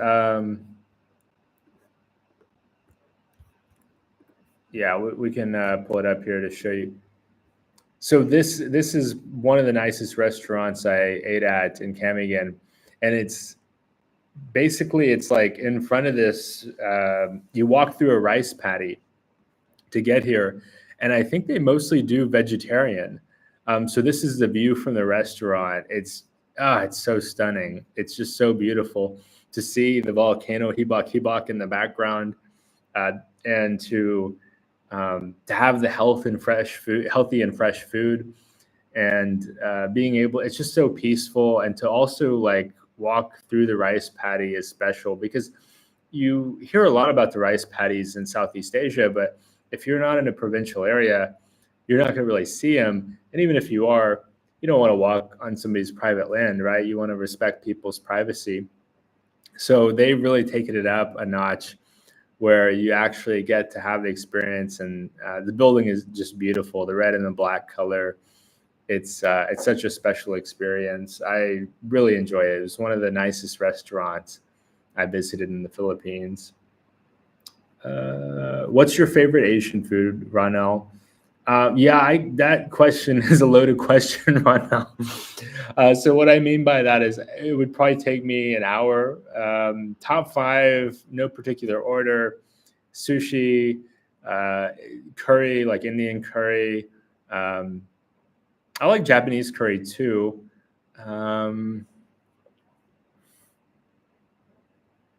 What else? Kinilaw, so from Filipino food, Kinilaw, which is basically Filipino ceviche. And number five,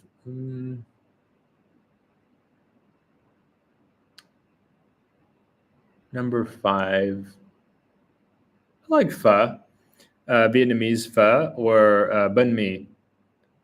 So yeah, those would be my top five. But I like a lot of different kinds of Asian food. Korean barbecue is also up there for me. Um, yeah, sisig. Yeah, sisig. Let me look up sisig. I'm not as big on liver. I'm getting there somewhat here in Vietnam because they serve a lot of pate on the banh mi, but it's still something I'm still kind of having to get used to. But yeah, I mean, it's you know, Alex, take care. Sleepy time for me, my friend. Have fun, everyone. Safe travels. Yeah, definitely have safe travels. Enjoy your time there in Siem Reap, and hope to see you next time. Moonlight Mist and Memories. I also think your name is super creative. Um,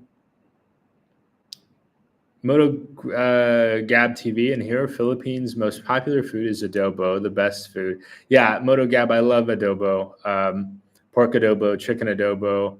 I've had it back in the States as well, and it's fantastic. It's just so you can taste the love. Like with adobo, you could taste the love, and it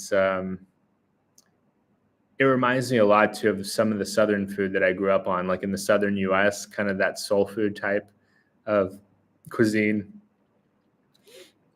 GMM, how are your scooter skills? Take a Mekong River motorcycle or scooter trip. So to be honest, GMM, this is a vulnerable answer for me. I don't ride the scooter at all. So I rode on the back of my buddy's scooter in Krabi a bit, but it's just seeing so many maimed tourists. And also I encountered some people who were ended, just to be fully transparent, in Thailand by their just walking up on scenes where somebody had met their fate.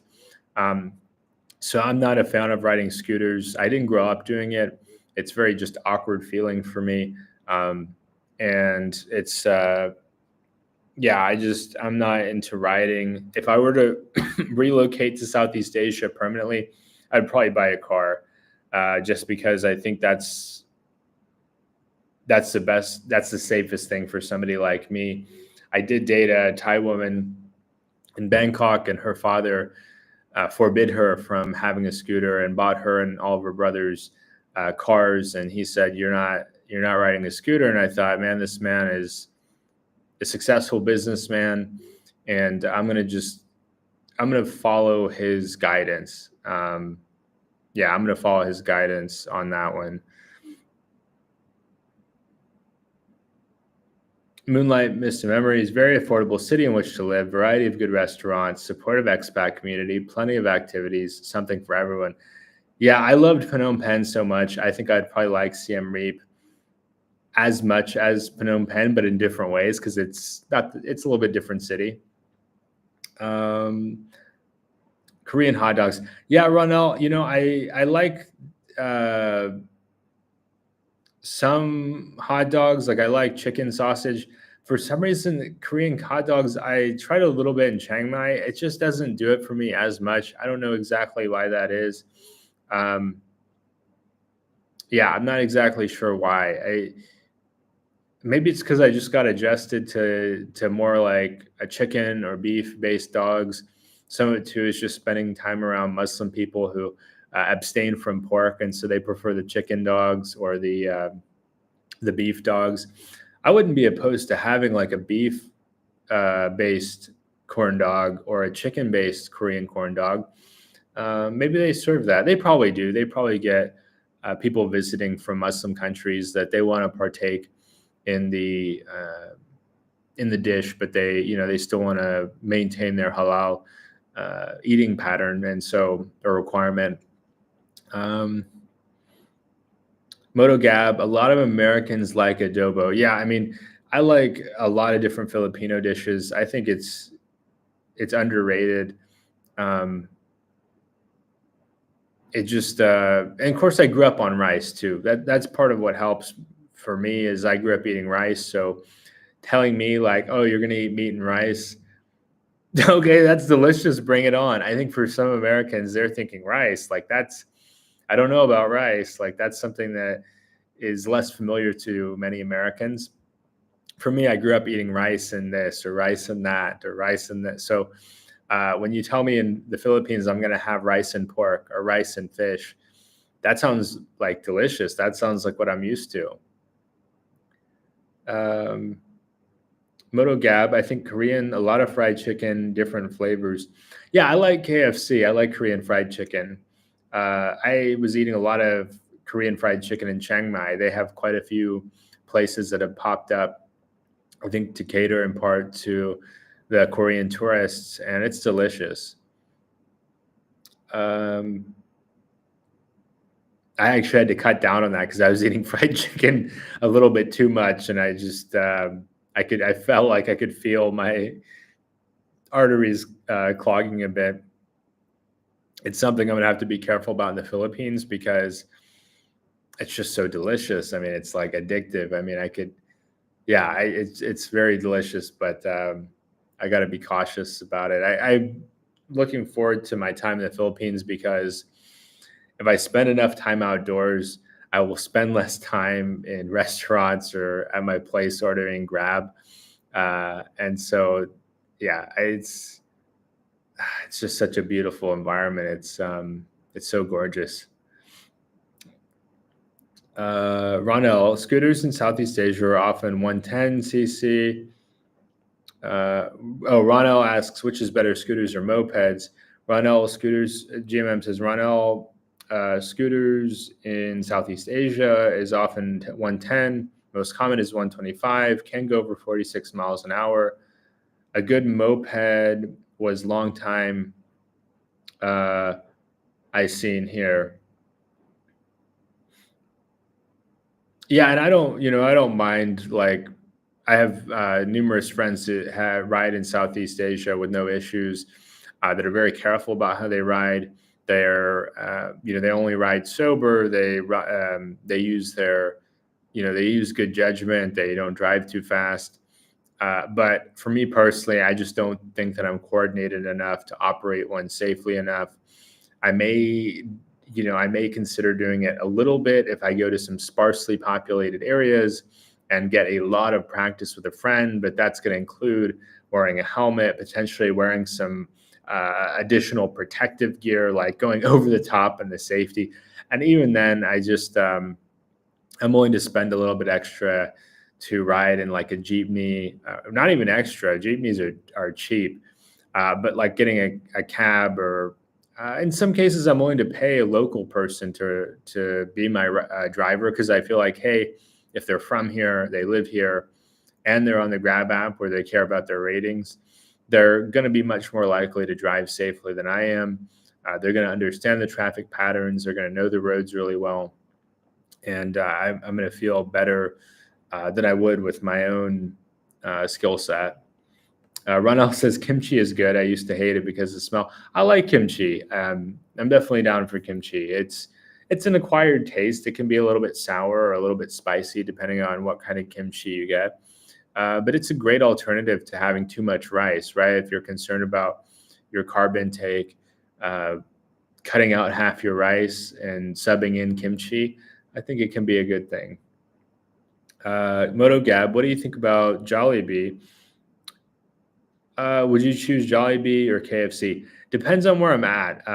I got accustomed to KFC in Thailand because Thailand, I don't know if Thailand has Jollibee yet. Here in Vietnam, we have Jollibee. At the Vincom Plaza Mall, there's Jollibee. I don't know. It may just because the incumbents are so well known. Um, but yeah, I'd probably go with Jollibee in the Philippines because it's like you have to have Jollibee in the Philippines at least once. when I The first time I ate a Jollibee in the Philippines, I burned my mouth really bad. I think it was a buko pie with it was no, maybe it was I think it was taro. I think it had the sweet potato, purple sweet potato inside, and I ate it and it just burned my mouth so bad. but it was still delicious. But yeah, I'll probably go Jollibee just to support, the Philippines, to show solidarity with the Filipino brand. Um, I really like the McDo. I really like the the breakfast the breakfast at McDonald's in the Philippines. The rice, they serve you the round egg, chicken McDo, and then they got the fried chicken, and then having a cup of coffee with that, because I don't like excess sugar, and that's a great point, GMM. Um, Ronell, Filipino food is good, but yeah, I think it can, it's not necessarily always the most health friendly. You have to be a little bit more diligent in your selections there for sure. Um, oh, this is where I stayed when I was in Camigan, Pagia Cottages.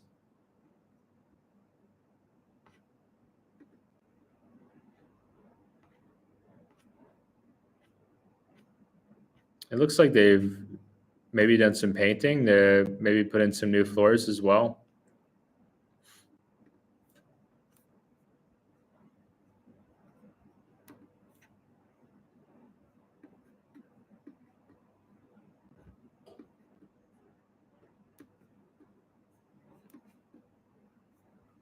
Mm.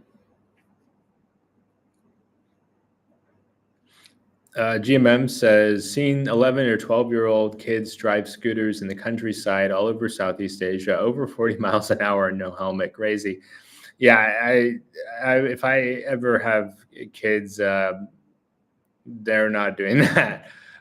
There's just too much risk. And, people say, oh, they're fine. It's like, no, it's not about them being fine. It's about other drivers, right? Like other drivers might be driving unsafely. The weather conditions may change drastically. Sometimes you get a random downpour that can make what was once a safe road into a dangerous road. There's just too many variables, in my personal opinion, to be riding without safety equipment at minimum, and sober, and having practiced, and gradually increasing in difficulty, right? Like, it can be very, very dangerous. And, like I said, my buddy in Krabi, he's known several people who are no longer with us because of their choice to ride a motorbike.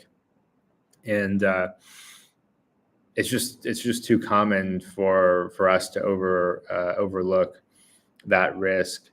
Jollibee, sugar with extra sugar and some sugar on top.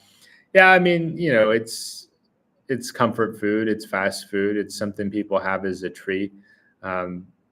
Like all fast food, I'd say most people should probably not be having it every day. But yeah, GMM Filipinos love sweets. MotoGeb, I had meant to ask, are you Filipino? I'm not sure. I haven't checked out your channel. Let's see here. Let me pull up your channel in another tab.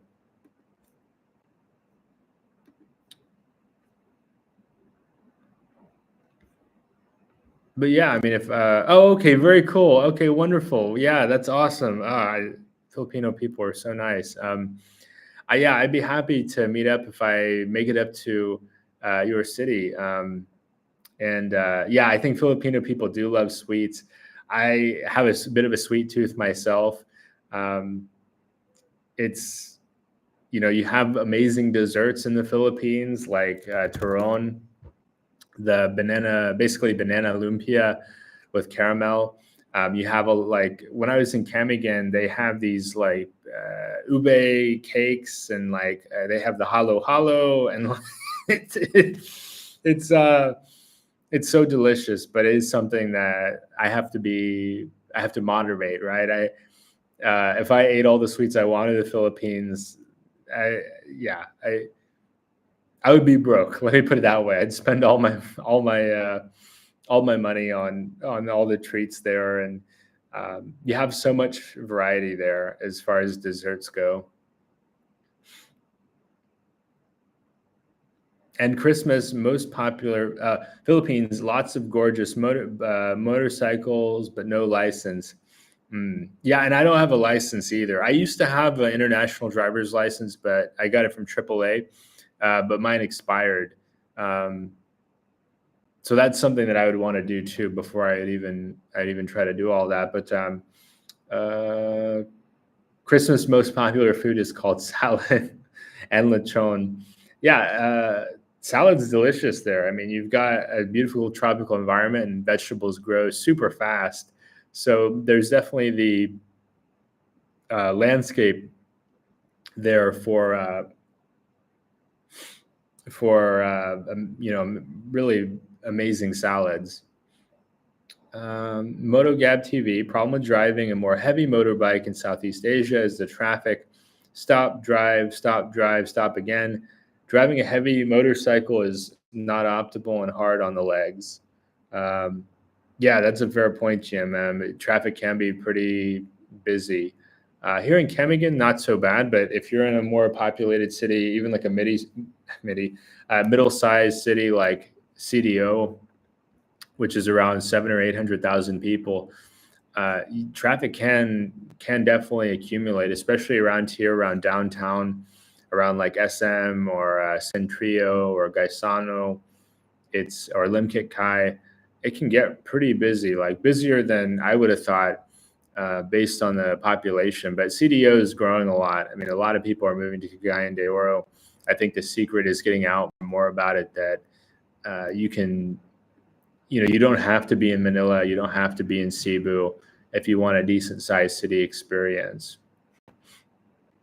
And the accessibility. I mean, if you've got the ferry terminal right here, you can get to, looks like there's 8 or 9 different possible options to travel out of the port of Cagayan de Oro.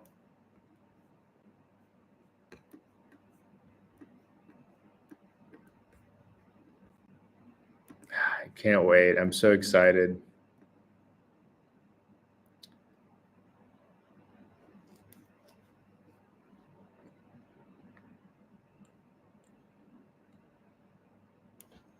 Ronell, I'm going to push back on that gently. Uh, I think that can be an issue in any major city, but I felt like the traffic and the pollution, of course, it can be challenging at times in Manila or in Cebu. But like where I was at, in the provincial areas, I thought it was pretty clean. I like Camigan, for example. I felt like it was very clean. That people are very eco-conscious there. Like I'll come back over here to Camigan. They have a giant clam sanctuary there. I want to give the Philippines credit. They actually are more conscious about some of these things than many other places I've been to. They have in Camigan a place where they're growing these clams and then they're planting them in the water. I also felt like people did a good job of keeping their areas clean. I was kind of surprised, honestly, because I've traveled to a lot of places and I felt like Camigan, they do a great job. And I think in all the places, there's an interest to continue to grow tourism in the Philippines, and they know that the country is gorgeous, like one of the most beautiful countries on the planet. And so they're trying to actively make some improvements in that way. And traffic not bad at all, like outside the big cities. And to me too, like, there's so many options there. Yeah, Cebu is cool. I like Cebu a lot. Yeah, Manila is really big and very vibrant and an international city. But there's so many options in the Philippines. I think it's really an amazing country in that way, and that if you're not having to work in Manila, if you're not having to work in Cebu, you've got a lot of choices where those are not an issue. And the burning season is not a major issue there either. I don't know. I think it's great. I think it's fantastic in terms of those two challenges. I think the infrastructure continues to improve as well. The internet, I've heard it gets better and better. Like when I was in Philippines 5 years ago, the internet at times could be a little bit challenging, but with Starlink, it's I think it's on the up and up. I think they're doing well.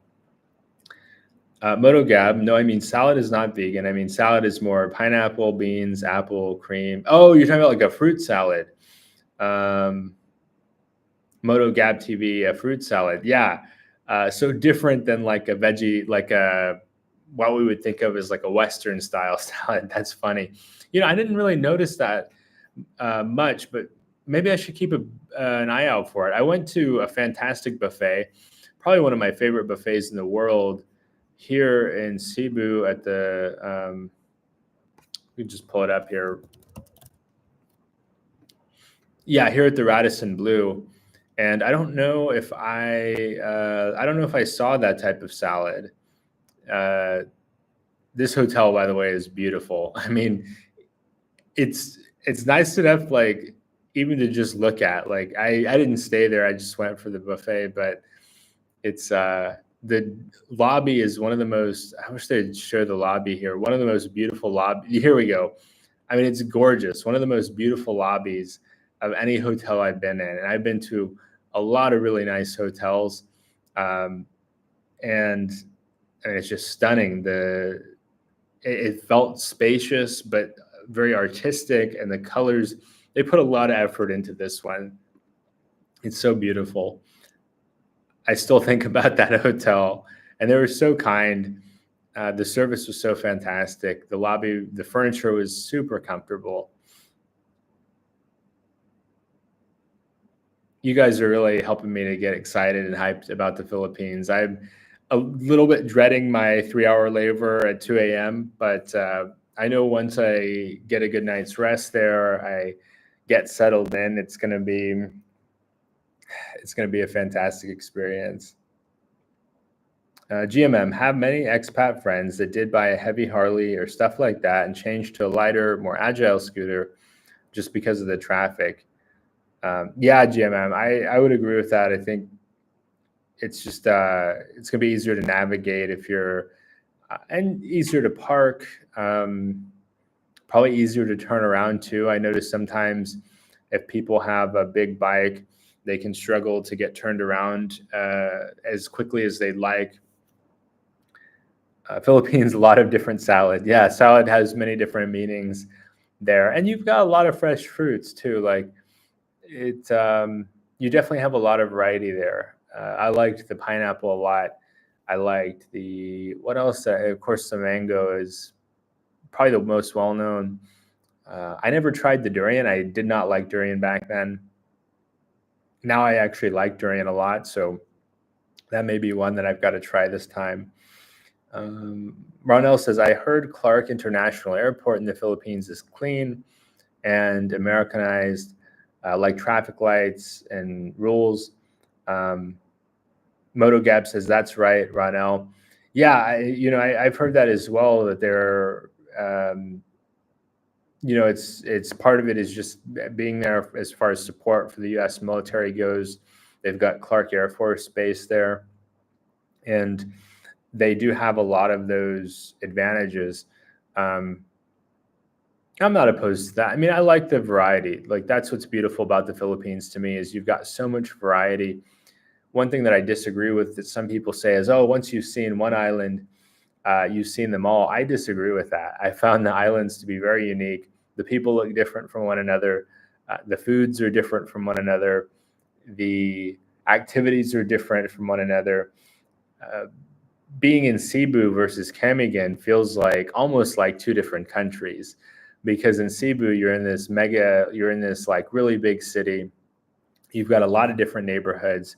You've got multiple islands. Like if you think about Mactan as part of the Cebu metro area, you've got a lot of different malls. Like you've got like a tech focused mall. You've got the reclamation area. You've got the SM mall, which is very modern. Then you go to Camiguin, you've got one mall. You've got Gaisano.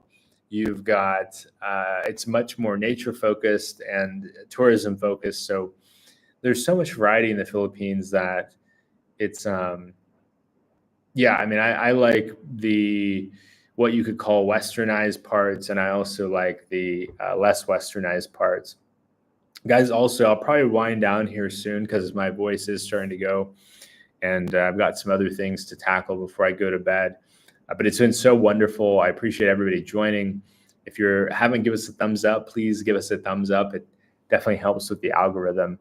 Elo Motogab says, that's right, Ronel. Elo GMM says, Ilo City is still the cleanest city in all of the Philippines, but has no real bar area or red light, so most expat dudes do not go there.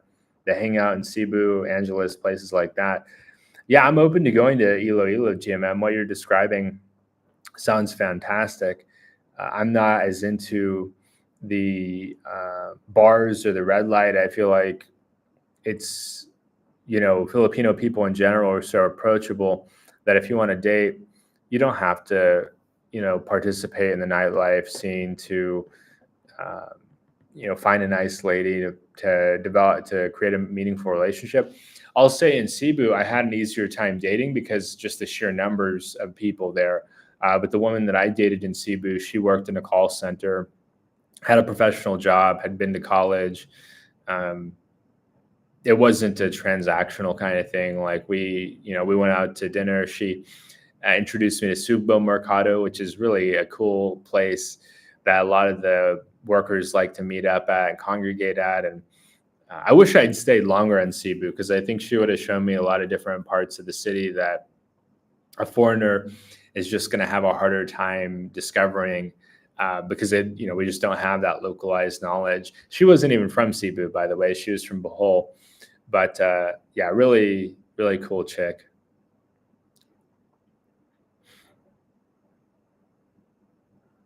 Motogab says, Alex, if you want to go safe in the Philippines, go to Davao. That place is so respectful, strictly, and generous. Have you been there to Davao, Motogab? I would love to go to Davao. Davao is on my list for this. It was really interesting. I've seen some videos. One of my favorite YouTubers, Sly's Life, he did, like, his video in Davao took off. He did a great video in Davao, and it looks really nice. I mean, it looks very clean, very orderly. He tried some of the durian there in Davao, and it was really, Davao seems like a really cool city. I know also John Smulo, California expat, he's got an office there in Davao. He and I chatted a few months back, maybe it was 6 months ago, and he was trying to get his office. He was putting a lot of time into his office there. It seems like in more recent conversations, I've heard that he's oriented more towards Cebu. So I don't know. He bounces back and forth between Davao and Cebu a lot.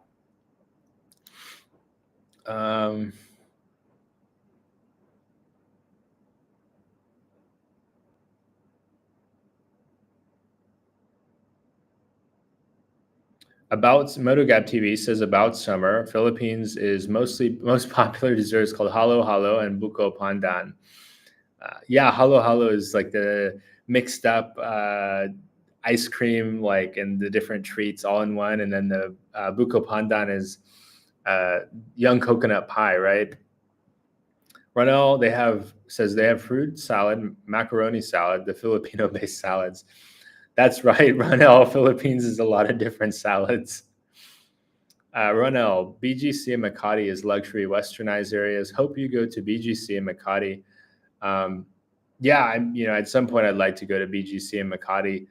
It's I know Christopher is a fan of BGC and Makati. I think he took his wife there sometime in the last few months, and I think they had a great time. Moto Gab TV, no, Duterte from Davao City, President Duterte from Davao. Yeah, that's right. President Duterte, I think he was originally mayor of Davao. Ube ice cream and cakes, you tried it. Yeah, ube I like. Ube it's got an interesting flavor profile. It's a little bit milder, but yeah, it is quite delicious. But thanks so much, guys. Thanks so much for watching tonight. I think I'm going to wind down here because my voice is starting to go, but I really appreciate everyone watching. Does anybody have, one question that comes to mind, does anybody have any weekend plans? Any interesting activities going on this weekend? Anything you guys planning to do?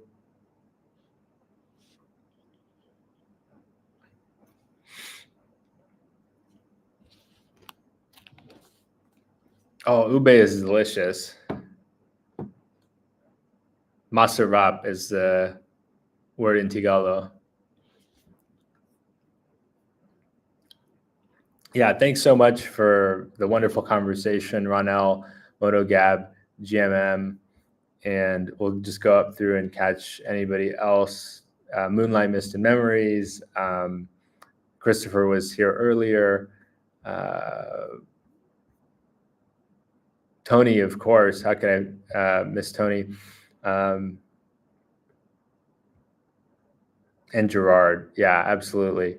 Well, yeah, thanks so much, everybody. Enjoy your camping trip, Ronel, and hope to see you all soon. All right, take care, everyone.